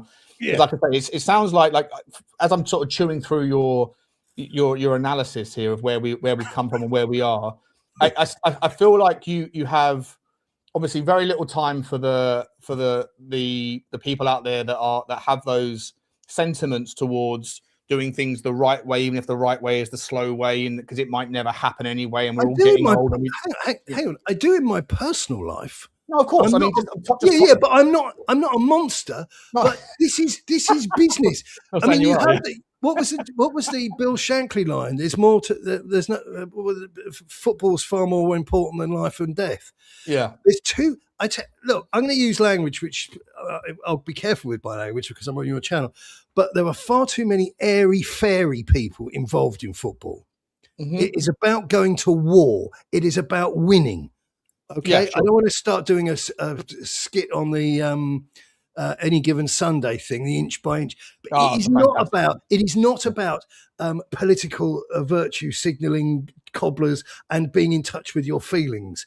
It's about going to the football and letting your feelings out and screaming. It's quite a toxic environment for the uninitiated. You might hear people swear. People might drop litter. Football. Sure. So all this business of, oh yeah, we're going to sit here for the next 20 years hoping that Gary Smith turns into a baller. No, I hear you. And on the youth side, it sounds like your sentiment is kind of like, let them get on with it if they're good enough, but stop waiting, stop paying attention. But De Zerbi said this week. De Zerbi said, to me, it's not about how long they've been here, what level they're playing at. If they're good enough, they're old enough. Yeah. And I do agree with that. And I'm fully bought into the De Zerbi model. I love his passion. Way back before Thomas Frank ever came in, I remember having conversations on this channel. People saying, "Who do you want, Sean, after Ange?" And I was like, "Well, I want someone that continues the possession-based football that just has a little bit of a different sort of slant on it." And I said, De Zerbi. And then people were like, "He's madness. It'll be chaos. Him and Levy is never going to work." And I was like, "You're probably right, but I'm here for the chaos." And it turned out that Levy was gone anyway, but we went in a stupid direction with Thomas Frank and then the Igor Tudor disaster class. But De Zerbi for me is like, it's an exciting prospect and I can get behind it. However, just to sort of put my line under the sand is the only thing I would say regarding who it is that should be calling the shots at Tottenham. I completely concur and agree with anybody that makes the argument that there is no footballing people at Tottenham right now. Johan Lang isn't fit for purpose. Vinay is a yes man, a corporate shill. I completely agree with you on that one, Harry. And the Lewises, I don't know. I've got no idea, but like they've been here. It's not like they haven't been here. This idea that they are the new owners, the new majority owners. Well, they weren't in charge. Don't lose sight of that. Don't lose sight of the fact that they weren't in charge, that Joe was. Joe stepped down. And bear in mind that it wasn't by chance we got into this situation. Daniel Levy was investigated by Charrington with an internal review. But what I've been led to believe, and again, I don't know. I'm certainly not an ITK, but I speak to people reach out to me that claim that they are and all that sort of thing.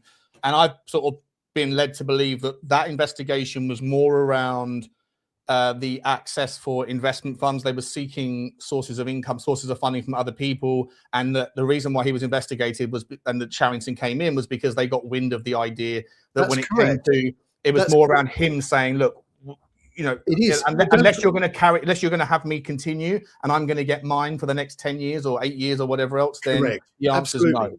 Right. No, you're absolutely spot on. More so than other ideas that he was like skimming off the top or doing. No. It was nothing that base. It was nothing that crude. It's exactly as you relate there. That was the catalyst for the investigation, which he failed and he was sacked. And all I will add is that if we then we've got grounds for dismissal, right? If we've got grounds for dismissal, we then look at anything that would sort of equal up the scales. So some would say, like you have said very nobly and politely, that Levy did lots of good.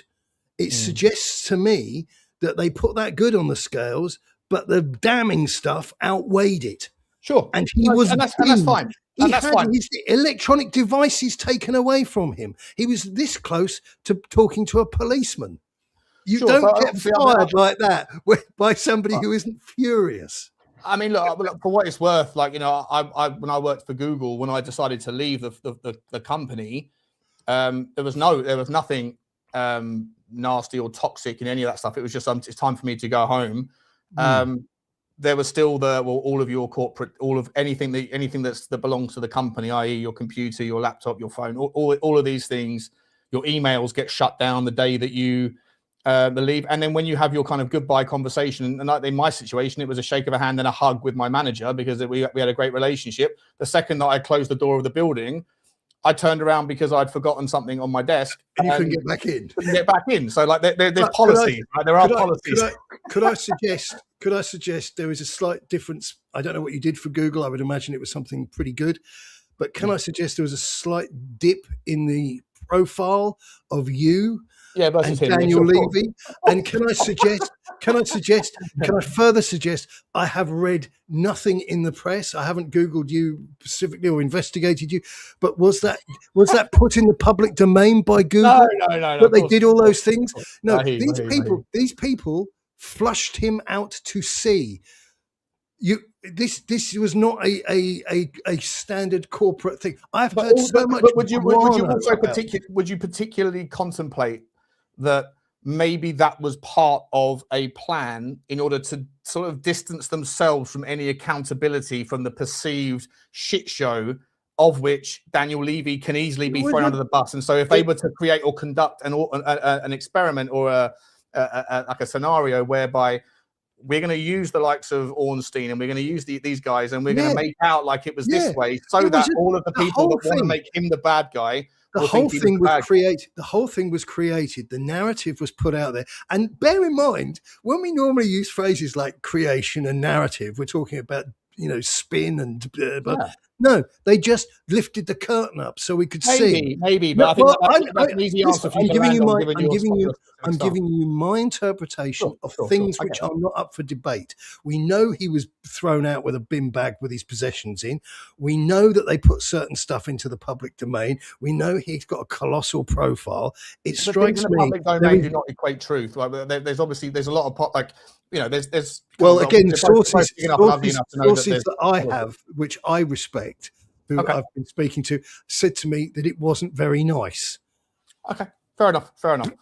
Listen, let's move away from that. Let's move into the next segment of the show. Thanks, by the way, Harry. This has been I've really enjoyed it, mate. Really enjoyed this comment. Absolutely, and I think that the chat's loving it as well.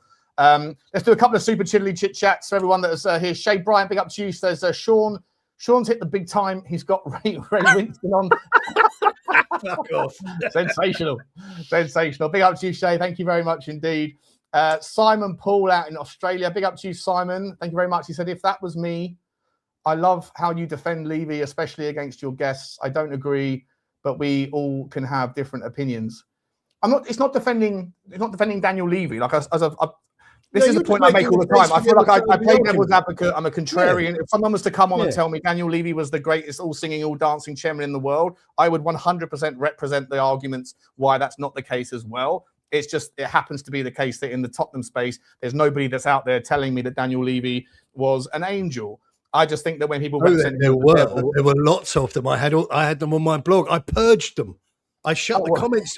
Shut the comments down on the blog. And do you know why? Because same reason I don't drink from the toilet bowl. Harry, I love you, mate. I love you. I want to go out for a beer with you, buddy. We have to. You definitely don't want to do that. Definitely do not want to do that. Sensational stuff. Thank you, Simon. Yeah, again, this is unfortunately when you play devil's advocate, you get represented as the opposite of someone else's argument, and that's not my case at all. But big up to you. Thank you very much for the generous super chat. A user says credit to Levy for baking the cake. Issue was he consumed too many slices. Let's see what the new bakers do. At the moment, they haven't changed to topping. They haven't changed the toppings. They haven't changed the toppings. Well, they have. They. I mean, it depends. The proof of the pudding. There we go. I'll keep the torturous analogy going. But the toppings have improved significantly. because we've now got a backline, we've got some experience. We're going to get rid of that flap meister of a goalkeeper.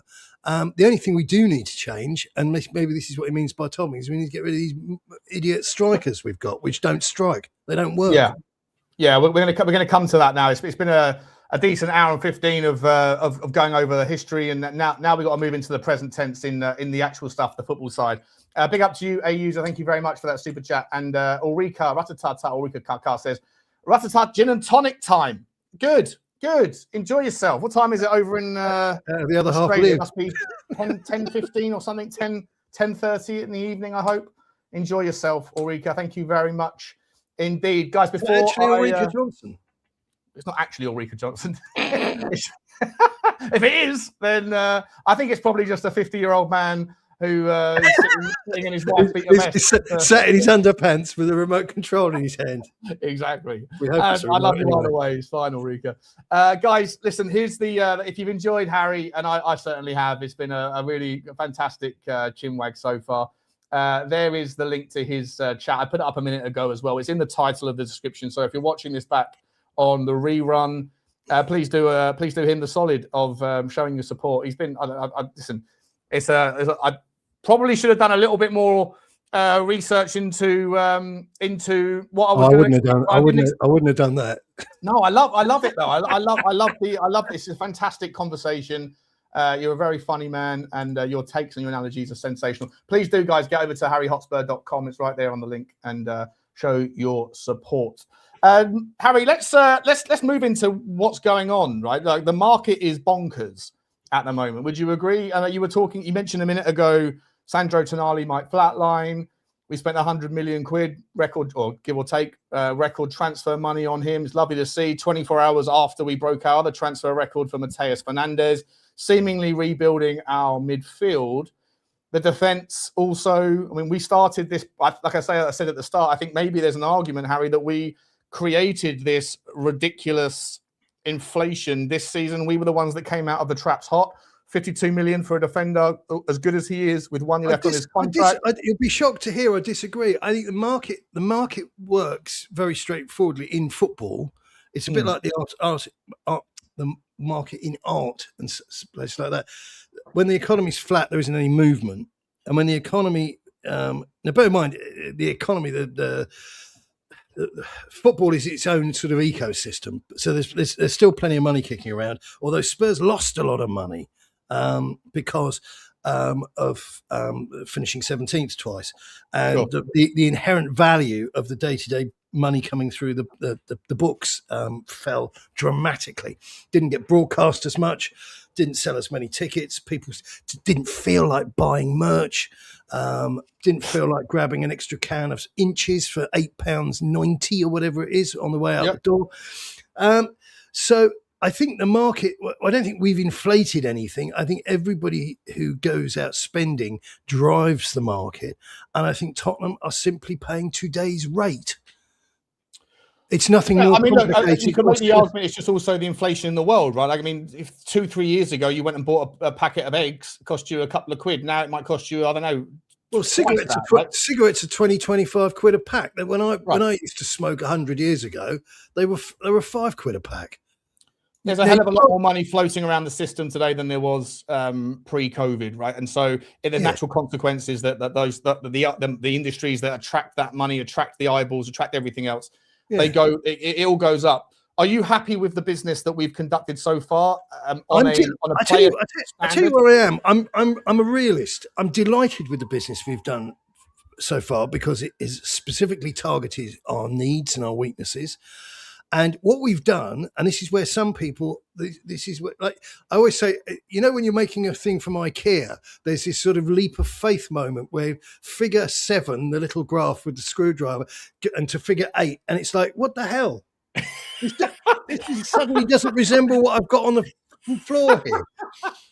Okay, so some of the people at home are going to have a problem with this.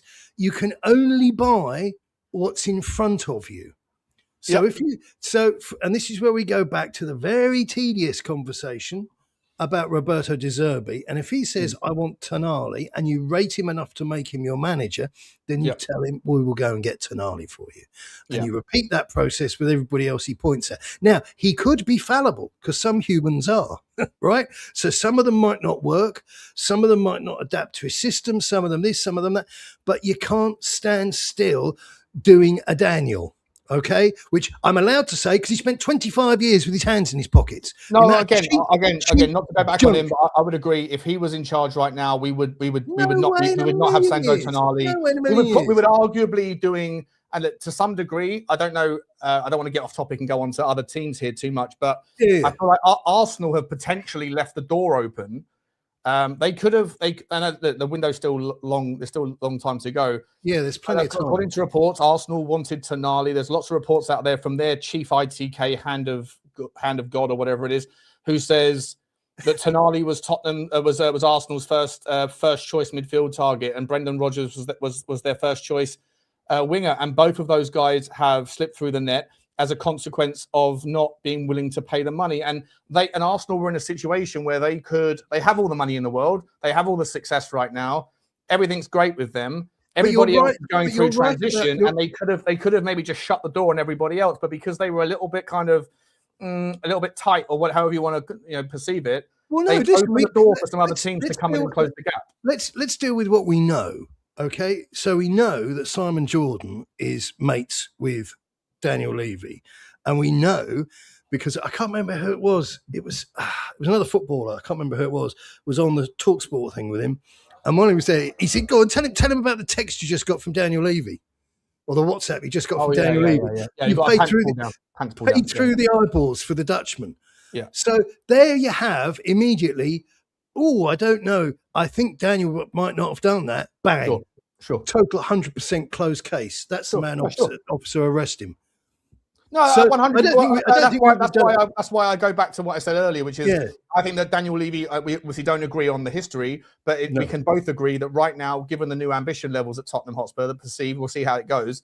But he wasn't the right guy to lead us through peacetime or ambition time. Well, you need to talk about the echo effects. The when you throw the ripple, when you throw the stone in the pool, and while we've been itching and screaming at being 17th. And having to listen simultaneously to really stupid people tell us that Odegaard and Tel are future superstars, okay, who have been a disaster. We might have an argument here. What are you saying about? No, we won't, because this is having difference of opinion. And also, I can hold two conflicting thoughts in my head at the same time. But while we've had that, also the board at Tottenham, and I include the Lewis family in that, have had their feet held to the fire. Because they've seen their money go down. They've been screamed at. We saw the video footage I put up on the channel of the guy in the posh seats. Yeah, I know that guy. He's 25 grand a year, screaming quite rightly that he'd been shortchanged. Quite rightly, because that's the reality. A man puts up what somebody might be earning a year for something for him to do on a Saturday afternoon, and they make a fist of it. So you've got a coach that wasn't up to it. You've got a team which is packed full of mediocre players. So suddenly the Lewis family are feeling it. None of this sort of in the background noise of Levy out or, get rid of so-and-so. This was a direct attack on the business and the business modelling. And this is one of the points I've made endlessly since Levy's gone. The modelling was flawed. I said it was flawed a long time ago. And now... maybe I'm wrong, but it looks like they're throwing it in the bin. They dismantled a lot of the stuff, a lot of the structures that he had in place. I don't think that's by chance. If we'd finished 14th this That's season, disgusting for a club the size of Spurs. I hear you. In a £1 billion stadium, you're wandering around like Johnny Hard Rocks saying, "Oh yeah, I'm worth 3.5 million," and you're finishing 15th. No, I hear you. But my sort of question was, like, to me, I feel like it would have been better for some people, but some people think Mathys Tel is the reason. No, I don't think that. No, sorry, that wasn't what I was going to say. Like, to me, I feel like there was a misconception that maybe not just Tottenham owners, but a lot of the teams, maybe 15 of the ever-present or the most regularly present teams in the Premier League, perceived that there was no realistic threat or jeopardy of relegation. and that it was always the 3 teams that come up. Most of the time, those teams go down. Maybe one other team gets sucked into it occasionally. But because Tottenham went to the wire, went to the last game of the season, they woke up and went, shit, we've rested on our laurels, knowing that we are always going to have minimum 400 million quid of revenue because of who we are, and we're not going to get relegated. And the fact that it almost happened the first year, it was never really close, but last year it was absolutely on present tense value. Well, I think the difference in a nutshell is that the first 17th, it wasn't financially viable. It wasn't mathematically possible that we could go down. Sure. Yeah, for quite a time.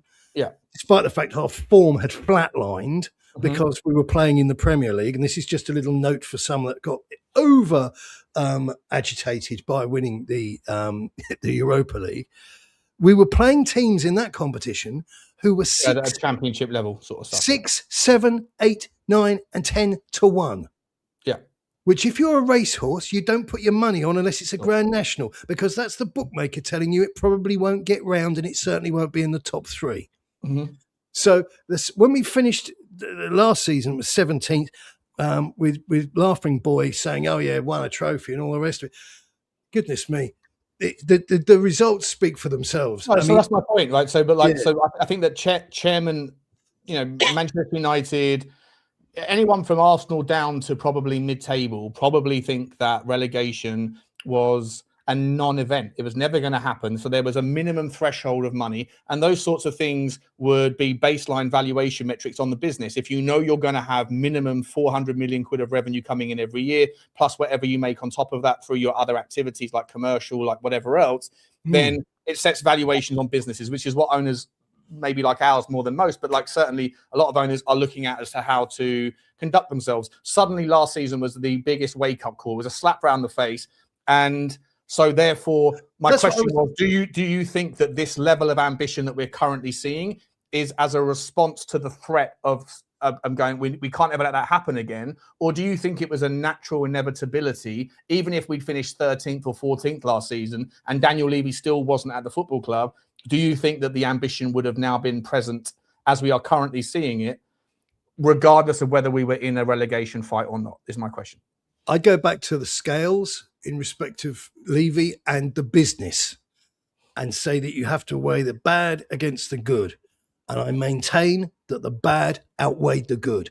You have to be incredibly stupid not to understand that when you finish 17th and the cutoff is 17 because there's only 3 clubs beneath you, you're being humiliated as a business. Sure. And the your fans, business, your wings were clipped financially to in excess of, say, between 150 to 200 million they lost. Okay, because we don't know everything, because we don't see the financial minutiae of the books. Sure. But in the Deloitte Money League, which is our Bible, because again, it's more facts, we saw that we've been sinking, drifting in the wrong direction. There's an older thing in business, you will be probably aware of it. The line on the graph, it is crucial. It goes from the bottom left to the top right and in no other direction.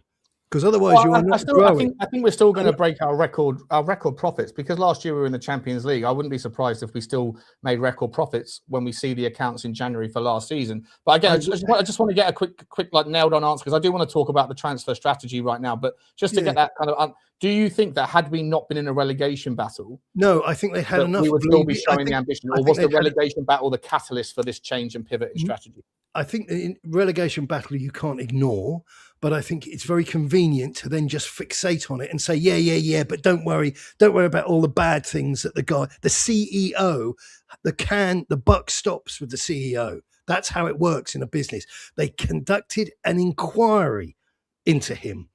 I'm not making this up. He wasn't here last year. So last year's performance, I know you could sit there and say it's the legacy, right? It's the kind of... Yeah, it was the legacy. You started this without being... I'm not being snappy to you, but you started this saying, oh yeah, we're now seeing the fruition. No, we're not.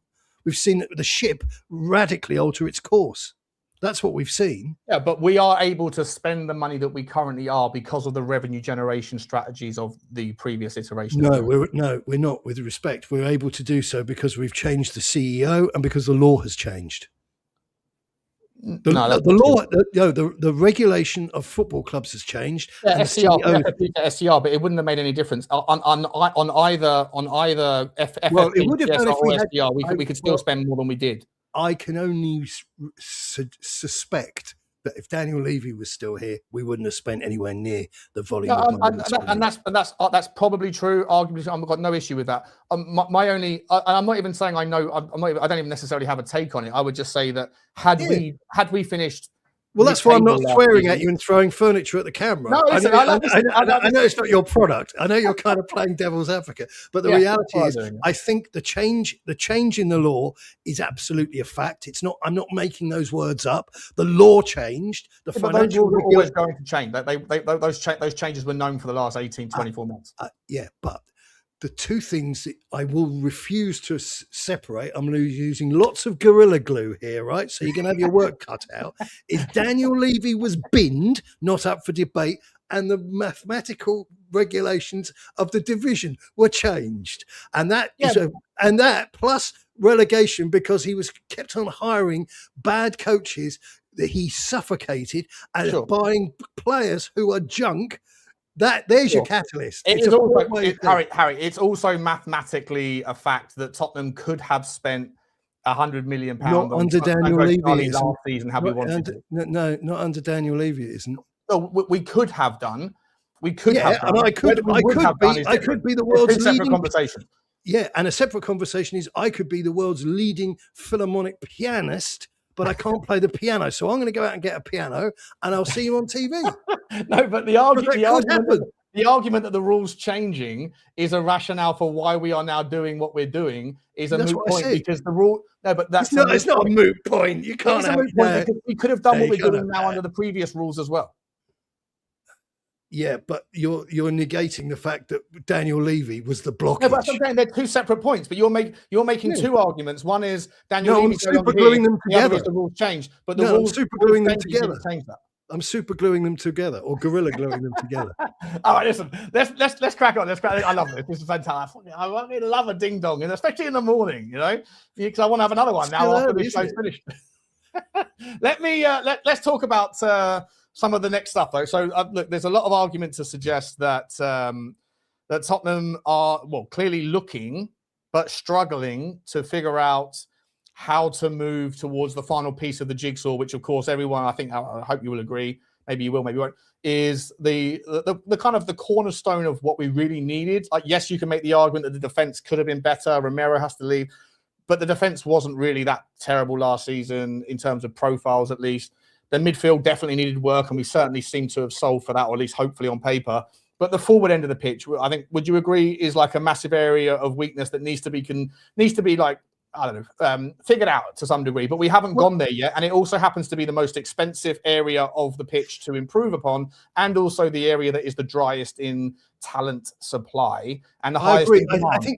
I think you're right. I disagree with some of your other observations. I thought the defence was shocking. The sooner we're rid of Romero, the better things will improve. I agree with that. I hate the Vicario shipped in a lot of goals. Everybody he's been compared with who possibly was going to come in, but I'm glad we're sticking with Kinsky, was superior in stopping goals. That this myth about him being a good good shot stopper. It's like saying, oh yeah, he's a really good chef. Yeah, but there's charcoal everywhere. He burns salads. Right, you can't. He lets in so many goals, and he's constantly remonstrating with his own players, with officials. Yeah. So these are guys. This isn't to be glossed over. There was junk on the books. Okay, absolute junk, waiting for players to improve. It's never going to happen. Back to the train on the railway station. There's the wind and the rain. You're urinating yourself. You had a shit in your suitcase. The train isn't coming. Give it up. Go home. Right, find something useful to do with your life. Oh, I agree. But yeah, we haven't managed to get rid of those. So this is part of the conversation, right? I 100% agree with you about Romero. Anyone that defends Romero, for me, like, what are we doing here? I think you have some sort of agenda and a hill to die on, which is obvious. That guy deserted us at our weakest, our lowest moment. He wanted to go off and get a fucking haircut, and all of the things about the mal. I think we're on the same page, right? That guy can do one, as far as I'm concerned. I agree with you about Vicario. Sometimes I think for me, I'd summarize him as not necessarily a good shot stopper, but someone who's better. The less seconds, the fewer seconds that he has to think about what he's doing, the better he is. Like the instinct saves. Yeah, I think better. If you give someone a chance to like make him think, he's going to make the wrong decision. I think you should think about going to the airport. That would be a really good opportunity. But no, just in a quick answer for the striker situation, I have no faith in the abilities of Dominic Solanke based upon what I've seen.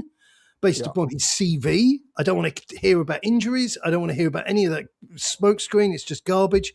Do you place him higher or lower than Richarlison? Well, Richarlison, you have to meet some of these people out there. He was a high scorer last season. Yeah, and he didn't hit double digits. You've seen The Hangover, you know, Alan? You know the character there? And he would describe Richarlison as a retard. Who's Alan, sorry? Alan's the guy with the beard. From what channel? The Hangover. The film's The Hangover. Oh, sorry. Yeah. Sorry, yeah. Yeah. So Richarlison is a nitwit. That's the nastiest thing I can say about him. He needs to be got. But he was another. Oh no! Don't do it again to us. Don't. Yeah. It was going so well, but it was another Levy deal. 60 million quid spread over the lifetime of a second-hand washing machine. The problem with Richarlison is that to get any value out of Richarlison, that the entire team has to adapt their playing style to accommodate him because he can't get value from Richarlison. You take him down to the meat factory where they make the cat food. That's the only way you're going to get any value out of him. He's junk. He has never scored enough goals for any of his domestic sides. He had a brief flirtation with Brazil, and here's another wake-up call, which isn't, again, the voices in my head, but something that actually happened. They too have dumped him because he's junk. No, I agree. I agree. Richarlison for me is I never wanted him. But he was bought because he was cheap. And they amortized the deal. Cheap, though, was he? He wasn't yes, cheap. He was. He was 10 million quid a year. That's cheap. If you went out and bought a real man, like a grown-up does, like you go out and buy Tonali, you go out and buy Fernandes, you spend 80 million quid, you pull it out of the bank. But we too have amortized them, but they're decent. 60 million quid for that guy. He's junk. And anybody who wants to disagree with me, show me his record. Show me his record. We're in agreement. We're in agreement on back to Everton. I would send him back to Everton in a heartbeat. I'd pay for the taxi fare. You know, I'd drive him myself. We actually had Spurs fans telling us that Everton fans missed him. Well, I think they remember him fondly because of relegation Richie, right? When they were in a relegation battle, I think he scored 4 goals in 5 games or 5 and 6 or something and kept them up. So but like, you have that kind of it's not Tottenham, it's Everton. No, listen, I'm with you. I have no I mean, I like the guy. Like he seems like a nice, funny, lovable guy. But in terms of do I think he adds value to our football team? No, I don't. And when I read rumours that Richarlison's going to stay at Tottenham because he's decided he doesn't want to leave, that worries me. It feels like Tottenham's ownership, whoever it is pandering, like the tail is wagging the dog. If a player says I don't want to leave, what? So therefore we have to stick with our current striker options because he doesn't want to. No, sorry, you make it impossible for him to stay by going out and signing someone that clearly is not ahead of both of them in the pecking order. Of the two, Solanke and Richarlison, I would absolutely put Solanke ahead of Richarlison, but I'm not particularly attached to either of them. The problem is, Harry, is that the market is incredibly stretched and the market is bone dry in the striker department. Do you have any names that you would like to see? No. Like Krupi Jr. is a name that keeps getting popped up, but this guy is a 10. But he's only played 500 minutes in his entire career. Correct. He's a massive. He's at this stage. He's a very expensive punt. Huge, and Bournemouth apparently want 120, 100 and something like that for him, if at all. I mean, what are we doing here? I honestly don't know what the solution is in the forward market. And this goes back to the point I was sort of alluding to earlier, that if Tottenham were in any way responsible for setting the precedent in the market, and to some degree, you've seen that from Ornstein coming out when it comes to people like Chelsea's pursuit of Lacroix, they were saying, well, the price has to be £50 million minimum because of Tottenham's pursuit of Van Hecker. And so I just wonder if there is any truth that Tottenham are sort of shooting themselves in the foot, cutting your nose to spite your face by starting the ball rolling at these levels. And I concur with you that there's other factors, economies and inflation. I get it. But generally speaking, we've left the most expensive part to last, and it's the driest market. And I think my personal look ambitious. Do they really have where do we go to figure out our front line? Is Savinho worth £80 million? No, Harry? Like, what are we doing Savinho, here? I'll swap you for this pen, which I'm not convinced isn't dried out. Listen, Savinho, incidentally, for anybody joining us late, his value is artificially inflated because Manchester City, being the smart guys they are, they bought him from another club that they own. Yeah. So I don't care what the paper value is on that, on transfer market or whatever it might be. He's not worth half of it. I think, and I don't want to sound like Johan Lang here, but I think the market is so flat. And my suspicion is that the perception at Tottenham is that the market is flat and they're spending money when they see an opportunity to spend it wisely. However, would they give Richarlison a spin of the dice if he wasn't injured and he had a powerhouse of midfielders behind him? I suspect they might. And I hate to say it because it's Solanke, who I think is a dummy. And I don't say that because I'm bored, but have you heard him speak? I mean, you say Richarlison strikes you as a nice guy. I return you to the conversation we had previously about, I let you sit in an interview. And then I mean, I take the Mickey out of him on my thing. I'm not going to do it on here. But I think he's a weapon. Okay. Well, I mean, look. I worry. I like players who've got good footballing brains. Yeah, and when he overstepped the ball and it hit off his ankle and went in, and they were saying it was called a scorpion or something, I thought, do me a favour. A bit of luck, more luck than judgment. Yeah. Let me ask. So, if you like a player with footballing brain, there's a player at Newcastle who seems to be like the Newcastle fans. I mean, I know that Newcastle are getting ransacked right now. But there is a player at Newcastle that they spent a huge amount of money on, and then Eddie Howe seemed to take him out of the 9 and play him deeper, and it didn't work out. And Eddie Howe, I think, mismanaged him. But I think that this guy has got unbelievable footballing IQ, and that's Nick Voltemade. And I feel like Newcastle might be looking to. Well, I don't think they would be as precious about selling Voltemade as they would be about selling, say, Bruno Guimaraes to Arsenal or whatever's going to happen there. Correct. Yeah, I'd buy that. I'd buy that for $1. Yeah, I'd buy that.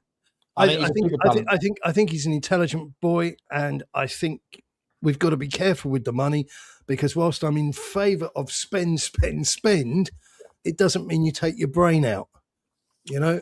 So I think the risk is, like I say, you can only buy who's in front of you.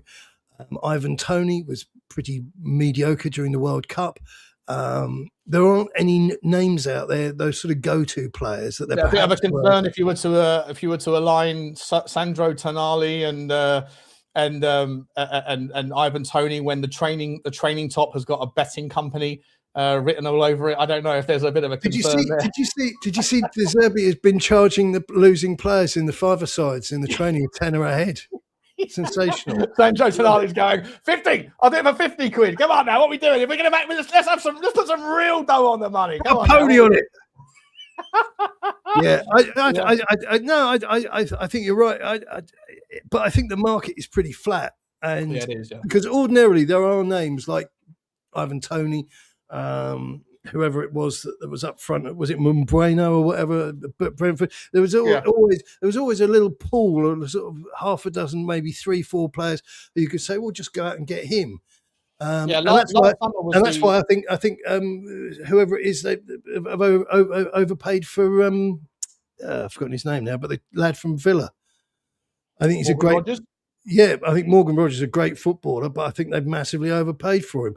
Is he going to deliver the volume of goals that 100+ million quid demands? I it's wonder. Mad, isn't it? I mean, so Chelsea have spent 118 million quid on him to essentially gazump Arsenal's pursuit, and then now today or tomorrow or yesterday they're now linked with signing. Is it Jordan Henderson, who hasn't done a thing in the last 2.5 years? You know, went to Ajax, went to Saudi Arabia. Have you seen that AI video of Henderson this morning?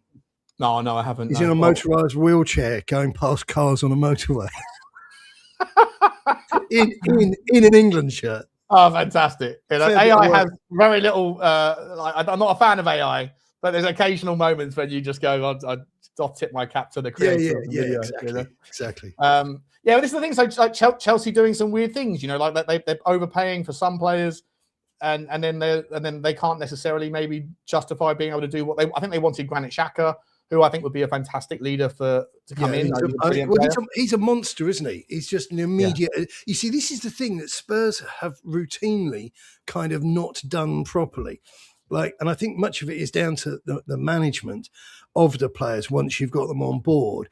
But you should have had somebody like Ndombele, for example, should have been an absolute force, but he wasn't. And Romero, love him or hate him, and I think we're both on the same page, he should have been everything that the little dweebs on X and so forth are mumbling about at the moment, because he wasn't. Yeah. We got glimpses of it, but he was permanently distracted by Argentina. Well, this is the thing, Harry. How do you scout mentality, in your opinion? Ndombele, all the talent in the world, but a complete donut in his mind. Romero, what you're talking about there is due diligence. Yeah, but how do you do that? Like you can look at Scout, you can look at all the stats in the world, but you can't see someone's heart, can you? No. You don't need a heart. You need to listen. I mean, like when we were talking there, and you said you worked for Google. And it's not because you name dropped it, because, arguably you could say, yeah, I work for Google, but I was working in the canteen. No, I wasn't saying it. I'm not trying to name drop. No. But what I'm saying is I'm sure you did something decent for them, because we've spoken. I've got a measure of you, okay? So I'm obviously not dealing with a half-wit by any stretch of the imagination. Faint praise. But what I'm saying to you is if you sit down and speak to somebody, you can normally tell okay, I'll be honest with you. When I worked in retail and I was on the shop floor, you get a guy in, you'd speak to him. You would not speak to him about retail. You'd speak to him about football. You'd speak to him about this and that, and get a sense of whether he actually went into pubs. Was he able to carry himself? Did he have a sense of humour? Were you dealing with a little flimsy wallflower? Were you dealing with somebody who had something about them? And then you could realise that person could hold a conversation with either a bricklayer or a CEO. So you would talk to somebody, like a salesman. If you're a salesman on the retail floor, salesman anywhere, right? 90% of the sale is not about the product or the service; it's about selling yourself to the person, isn't it? Correct, and it's also about whether you're able to stand up on your own 2 feet. And I won't take the conversation in too far, but politically, are you dealing with somebody who just wants everybody to have a hug and a nice time? I think people like that don't actually have much to offer the world, personally. Sure. Okay, that's my nasty, bigoted opinion, right? Okay. But I think if you speak to somebody, you can say what you want on this channel, mate. I've got a channel called the Rabbit. I've got a channel called the Rabbit Hole Ramblings, where we talk about the conspiracies around the world, and shit goes off on there. So I'm not. It doesn't matter. I play a jingle. I play a jingle on this show every single day when I have a certain guest on, Drew, because he and I go into, we always, at some point, we say something which will probably get us cancelled. There's a cancelled jingle, but we haven't been cancelled yet. We keep trying. We haven't been cancelled yet. So you can say what you want, mate. It's all good. No. I mean, it's just, I just think these are common things. I mean, look, for example, the big alarm bell went off for me when we had that infamous exchange between Vinay and Daniel about, you're much more of a white. Yeah. And I'm immediately like, oh my God. Now, to make this very brief. I agree. But I've got my oldest friend in the world is an Arsenal fan. And the reason this resonates with me as something is because I remember, he denies it to this day, but I remember being sat in a pub with him, and he's looking at the back pages of the thing. And this was a guy, he phoned me and said, oh, I've just been out with the lads from work. And I was just silent. And I said to him, oh, no. I said, have you been to a pub? He goes, yeah, just at it. I said, oh, dear. I said, you're not very good socially. And what he did was he picked a football team in order that he would have banter. Right. Yeah. Right? Now, these people. Why did you choose Tottenham? Was it family? It's a long story, but my dad was Spurs. That was his London team. But anyway, so so I said to him, oh dear, oh no. And I said, can you imagine being trapped in a pub with you talking about sports, and you don't know actually anything about football or Arsenal? Yeah. So these are people who. You would, I mean, if I met him in a pub and I was talking to him about football, some of the most interesting conversations I've ever had in pubs with people talking about football have been with people who don't support Spurs. That's not an attack on Spurs. It's just if you speak to somebody who understands football, you can have brilliant conversations with other grown-ups about football. You can have some of the best conversations. As long as it doesn't, as long as it, like, there's a time and a place for banter. I've got a lot of friends. To be honest with you, I have pretty zero tolerance on banter, because otherwise you get dum-dums saying stuff like that they can't speak properly, so they will say stuff like that we were the champions of Europe. Yeah, when in actual fact you get that accolade for winning the Champions League or the European Cup. Anything but so banter to me is a good place for losing logic, facts. Well, that's what I mean. But there's a time and a place for it, right? So, like, if you're with someone who's a good friend, maybe my sense of humour is a little bit dry. I mean, there's a guy I see. He supports a Midlands team, and I would just he supports Sunderland. In actual fact, and I would just occasionally shout across the pub, "Sunderland are shit." Yeah, right. Because that's my idea of a heckle. Fun, right? Not. I'll see you lost again at the weekend. That's, no, but there's so many podcasts out there that I listen to. I won't name any.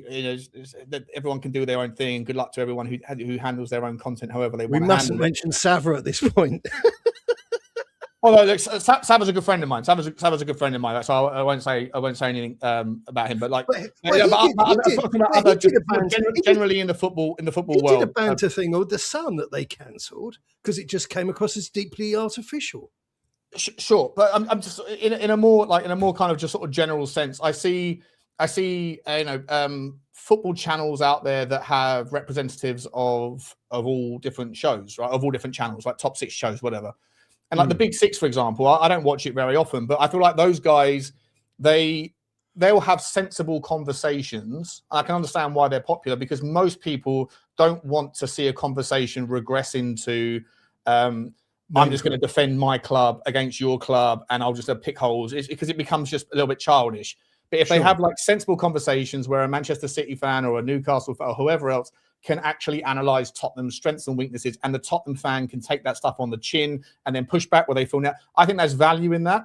I do also see the value in people that want to see just childish behaviour where, an Arsenal fan and a Tottenham fan can predict who's going to sit higher in the league, and it's just you're backing your team irrelevant.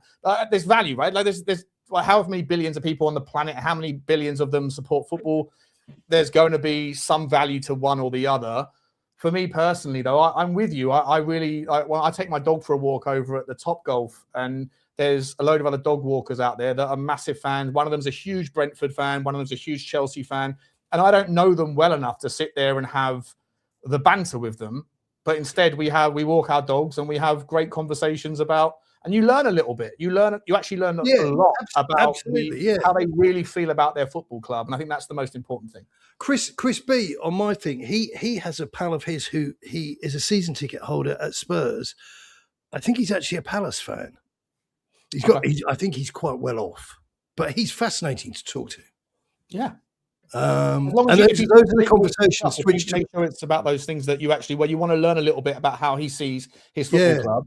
You get a bit of an insight, I just cringe a bit when people say banter, and it's a me thing, not an anybody else thing.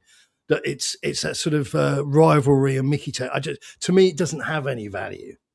To me, because I'm a grumpy old git, I find it a bit puerile. But then that's me, Harry. I've kind of fallen. Like, it's a bit weird. I've fallen in love with the. I had no idea what to expect. I had no idea what to expect. Right? I mentioned to a couple of people on my WhatsApp group. So I've got Harry Hotspur coming on tomorrow, and their responses were, "Oh, strap yourself in. You're going to have a hard time on the leaving debate." I was like, "Oh, really? Oh, is he pop?" I was like, "Oh," so I came in a little bit prepared for that. But actually, I think when we get down to it, we can have a. Some of your analogies have been absolutely sensational. I do want to just sort of ask you a couple of last questions, mate, if you don't mind. I don't know how much we've got. We're approaching the 2-hour mark, 7 minutes. So this might be a great way to finish off. Yeah. And by the way, guys, in fact, before I do that, let me just quickly plug this again. Please, guys, if you have, I'm sure this isn't your first time of experiencing Harry, but if you haven't subscribed to his channel, there's the link. He's absolutely fantastic. And I can see a load of people in the comments saying, this was the link up I never thought would happen, but it's been superb. So, Harry, let's make a regular thing out of this. I'm happy to come on if you'd like me to. I'm happy to come on, and we can carry on. But get over to harryhotspur.com on the... And what's the name of your Substack? Is it Harry Hotspur as well? harryhotspur.com, yeah. That's it, yeah. Please get over there, guys. I'm just do a couple of super chats, and then I want to play a little game with Harry. I want to do one word to summarise how he thinks on certain things about Tottenham Hotspur for the last couple of minutes. I'm going to throw out a couple of names, Harry, and you give me one word to. I'm sure you're going to come up with some fantastic words. But before we do that, Daniel Field, big up to you, Daniel. Your generosity with the super stickers and the super chats knows no bounds, my man. I really appreciate your support. He says, smashing show, chaps. Come on, you Spurs. And a picture of a couple of beers. I see people saying, Butler, are you on the wine? No, I'm not on the wine. I'm drinking fizzy water. Okay. I know you know me that I like to drink on stream, but that usually happens in the late afternoon. I'm not drinking at 11 a.m. for God's sake. Daytime drinking, nothing like that. Listen, it's fun. It is fun, you know. Big up to you, Daniel. Thank you very much indeed. Cowboy Spurs is also Richie and Harry Maguire both have something on someone. Yeah. Videotape. Dick pics on an iCloud server. Big up to you, Cowboys first. Thank you very much. And Shay Bryant says that the defense has gone from a 7 out of 10 to an 8, the midfield from a 6 to an 8 or a 9, while our attack is still a 5. I would take Richie over Dom Solanke, but we need 2 forwards. Would you agree with that? No. Or was that a bit generous in terms of the scores there? Not a big fan of scores. I just want grown-ups and people who can play football really well. And I'd like Richalison and Dominic Solanke to both go off into the sunset together because they're not very good at playing football. Fair enough. I think it would be incredibly ambitious to see us replace our entire striking. I think we're going to stick with. I think we're going to stick with Dom because circumstances dictate it. I don't think there's any wiggle room. I agree. Maybe one striker, but who that is, God knows, because the market is bone dry. Big up to you, Shay. Right, so last little couple of minutes here, Harry. One word answer for some of these players, some of these people. Mathys Tel. Toilet. Oh no. Okay, fair enough. I've got a little bit. I've got a lot of. I've got high hopes for Mathys Tel, and he gets a hard time. I've got high hopes, but I don't bring them with me when I'm looking at something as important as Spurs. Fair enough. Well, I think I know the answer to this. Romero. 2-word answer: travel well. Sensational. Roberto De Zerbi. Good luck. Nice, with a hyphen. Okay. Micky van der Ven. You want 1-word answer? I'd have to say hopeful. What he really needs is a proper breakout season. I think he'll be vastly improved without Romero, who I see as a cloud over his shoulder. But I rate him, but he hasn't had a breakout season. We've seen some sprinting. We've seen a couple of goals. We've seen a couple of dynamic saves, but we've not seen a properly, fully rounded thing. He's very weak in the air, and he needs to be in a system which he can thrive in, or as Jose Mourinho would have said, in which he can explode. And we have yet to see him explode. Okay, so that's more of a... So my 1-word answer should have been really explode. Explode, okay. Explode with a question mark, essentially. No, every time with an exclamation point. Okay. All right, fair enough. Next one, Tottenham fans. How would you summarise in 1 word? Ooh, myriad. So superb. Okay, Enoch. Ooh, hopefully born again. Born again. Fair enough. Kinsky. Excellent. And I do. I think he had one bad game, and I think snap judgments aren't helpful in life, generally speaking. And I think he's come back from a pretty bloody horrible dark place, and it's a very emotional business, and I wish him well. He comes from good goalkeeping stock, which I don't think can be ignored. No, yeah.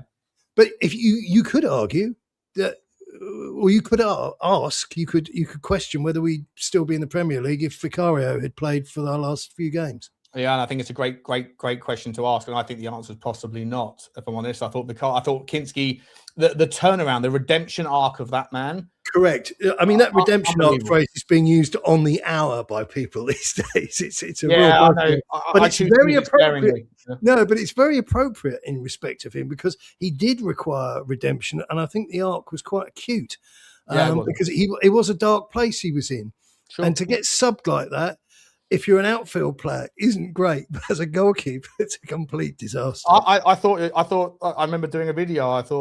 I said, poor guy, yeah. But at the same time, Igor Tudor, the less we speak about him, the better. But, I don't know what you're supposed to do in that environment. Your goalkeeper is having a meltdown. He literally was melting down in the moment. And I don't know. I think the better way to do it would have been if you had to sub him at half time. But I guess the logic in the immediate instance for Igor Tudor was if it carries on the way it's going right now, we could be 6-0 down at halftime. Not that it kind of mattered in the end anyway, but at least do the right thing. If you're going to sub him off, then at least go up and applaud him or give him a hug, do something. But he was left to walk down that tunnel alone. And it was brutal. I think the way it was handled was brutal. And I think Tudor, who I didn't rate, I thought it was a very corporate decision. I think it was more LinkedIn speak where they said, oh, look, here's a chap who does that.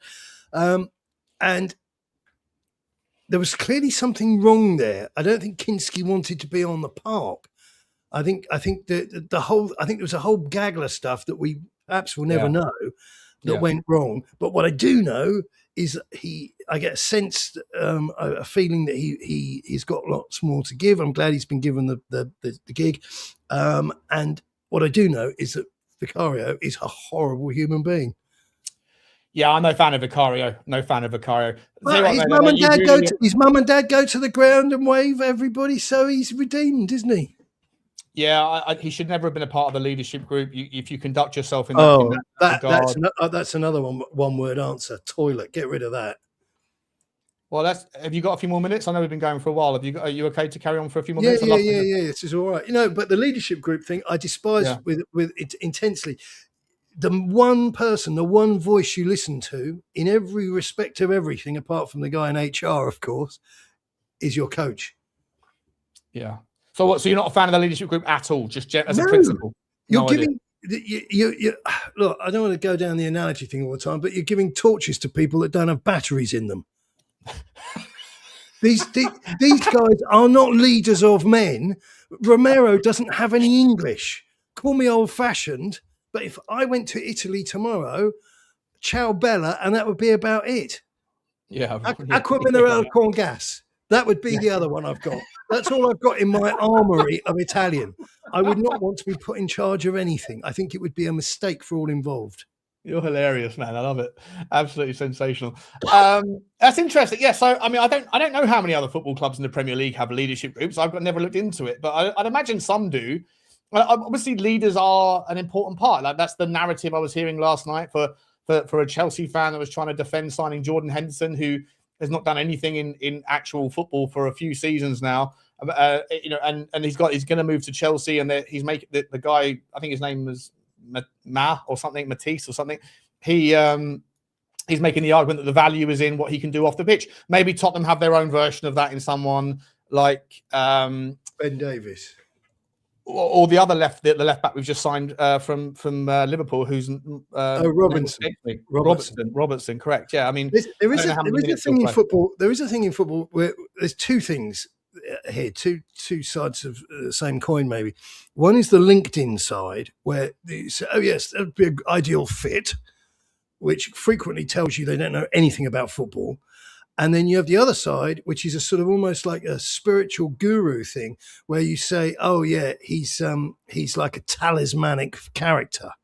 Yeah, and I think these are both really outdated, cliche, just garbage, and I'd get rid of them. A senior leadership group. I mean, leadership implies that there's some sort of. I mean, we had this piffle when was it with the COVID thing, with the money going to the rainbow laces and all the rest of it. They come where they were going to decide where the money went. Do you know what? I'd rather you just give it to Bond villains. I really don't want any decisions made by people who I don't respect. Okay, but can you see the value, right? Obviously, you need a captain on the pitch, right? You need a vice captain. I think last season we had a captain and we had, was it 3 vice captains? I forget, at various times in the season. Assistant to the captain and the assistant to the assistant of the captain. It's all a little bit cringy. You could also make an argument generally, and I guess you've worked in corporate. I have that there is some value to having experience and being able to, for the younger people coming through, to be able to sort of pigeonhole or like shadow off of some of the people that have been a little bit before you and be able to steer you in the right direction. But I do find it all a little bit too much. If half of your team is part of the leadership group, that's mental to me. Like, it's what are we doing here? Well, the real crime isn't so much that I'm the assistant to the assistant of the assistant regional manager. Yeah. But the real crime is that if your appointment in the first instance was political. Yes, Sonny, I'm looking at you. Yes, Romero, I'm looking at you. I don't see these guys as being heavyweight kind of. You see, I can understand Maddison to a degree. I think he's a little bit lightweight, okay? But you can't argue that his heart's in the job. His heart is in the job. Is he really, again, and you can also point back to like old school versus new school versions of captains, right? Roy Keane, old school captain, took no bollocks. There was no need for 17 versions of captaincy. Roy Keane, if you stepped out of line, the guy wasn't just going to give you a talking to, he was going to give you a clip round the ear. And in that particular era, when you have the Ferguson, the class of 91 or whatever it was that were all emerging through, like you needed someone like that. And it was also politically apt in those days to have someone that was happy to give you a slap if you stepped out of line. These days you can't do that. But I would still say James Maddison, to me, as much as I understand that he's experienced, I would argue that just like Sonny is a little bit. I could never imagine Sonny screaming and shouting at a player that is being disrespectful or unprofessional, because I could more imagine him having a giggle with the guy and playing FIFA. And well, I can imagine have a joker. I like similar to like a Jack Grealish. Are they really the sort of leaders that you want to look up to if they spend half of their time pissing around and joking? I don't know. I'm not sure. I tell you, you mentioned about the sort of old school, new school thing. I tell you what you've described there is what you want is a sergeant major or a capo, with somebody who's the right hand, holds the bull whip and keeps the galley slaves rowing. And Sonny and Maddison, I can see as men who would have a breakdown if something was said to them that was out of turn. And I'm going to say it very quickly, and I'm not going to drag us into a world of pain, but we have a stadium with a really silly flag, in my opinion, on it. I'm very inclusive and embrace all sorts, but there are certain things in this society which stick in my craw. I agree with you on that. So are we looking at the flag, or are we looking at a group of men who need managing? Because I think there's a little bit too much cuddly-wuddly, and how are you feeling and identifying today, and not enough. There's a fine for you, by the way, on Sunday. Yeah, exactly. I think it's the difference between accessibility and familiarity. The greatest manager that I ever worked for, he wasn't necessarily a superb expert on the subject matter that he employed me to be an expert in, but what he was brilliant at within the team was the difference between accessibility and familiarity. If you needed to go to him to have a conversation for help, for advice, for strategic ideas, whatever, he would sit down and he would chew it over with you, and you could get to you'd understand it. But if he was never that familiar with you, that he would feel awkward about sort of giving you a clip metaphorically. And if you went, I don't know, after work drinks down the pub, he wouldn't stay and get drunk like everybody else did. He would have one drink, be a bit there for 5-10 minutes or for half an hour, and then leave and go home. And that bridge between accessibility, where you feel like you can go and speak to the guy, but not be overly familiar, I think is important. And I'm not sure if people like Sonny or Maddison or those types of Jack Grealish types of players, I'm not sure if they have that correct balance, because I don't feel like I would feel intimidated if I was a player for Tottenham, or if Maddison would turn around and scold me for something when I see them 99 times out of 100 having jokes and gags and being banterful. with the rest of the team. I think a captain needs to have the authority over. I think it comes down to this, to put it into layman's terms, is the guy you're appointing to be the capo, to be the underboss, is this somebody who could turn around to a guy and say, Sean, don't be a see you next Tuesday. Yeah, exactly. All right, exactly. And make you stop. Butler. You're stepping out of line now, mate. Yeah. Pack it in. Yeah. Do your fucking somebody job. To make you put the brakes on and go, I'll tell you what, I'm going to go and have a cup of coffee. I'll come back when my head's in the right If place. that guy was out with you last night, pissing it up, trying to flirt with some birds down the pub, exactly, and was doing coke up his nose or whatever, are you going to have that respect when he tries to draw the line with you? You're not. No, you're not. I worked with a similar guy, and he would have the authority with me to say, don't be a see you next Tuesday. But equally, he would have a very small circle of people that he would let his guard down with. Mm-hmm. And I was one of them, which I was very happy with.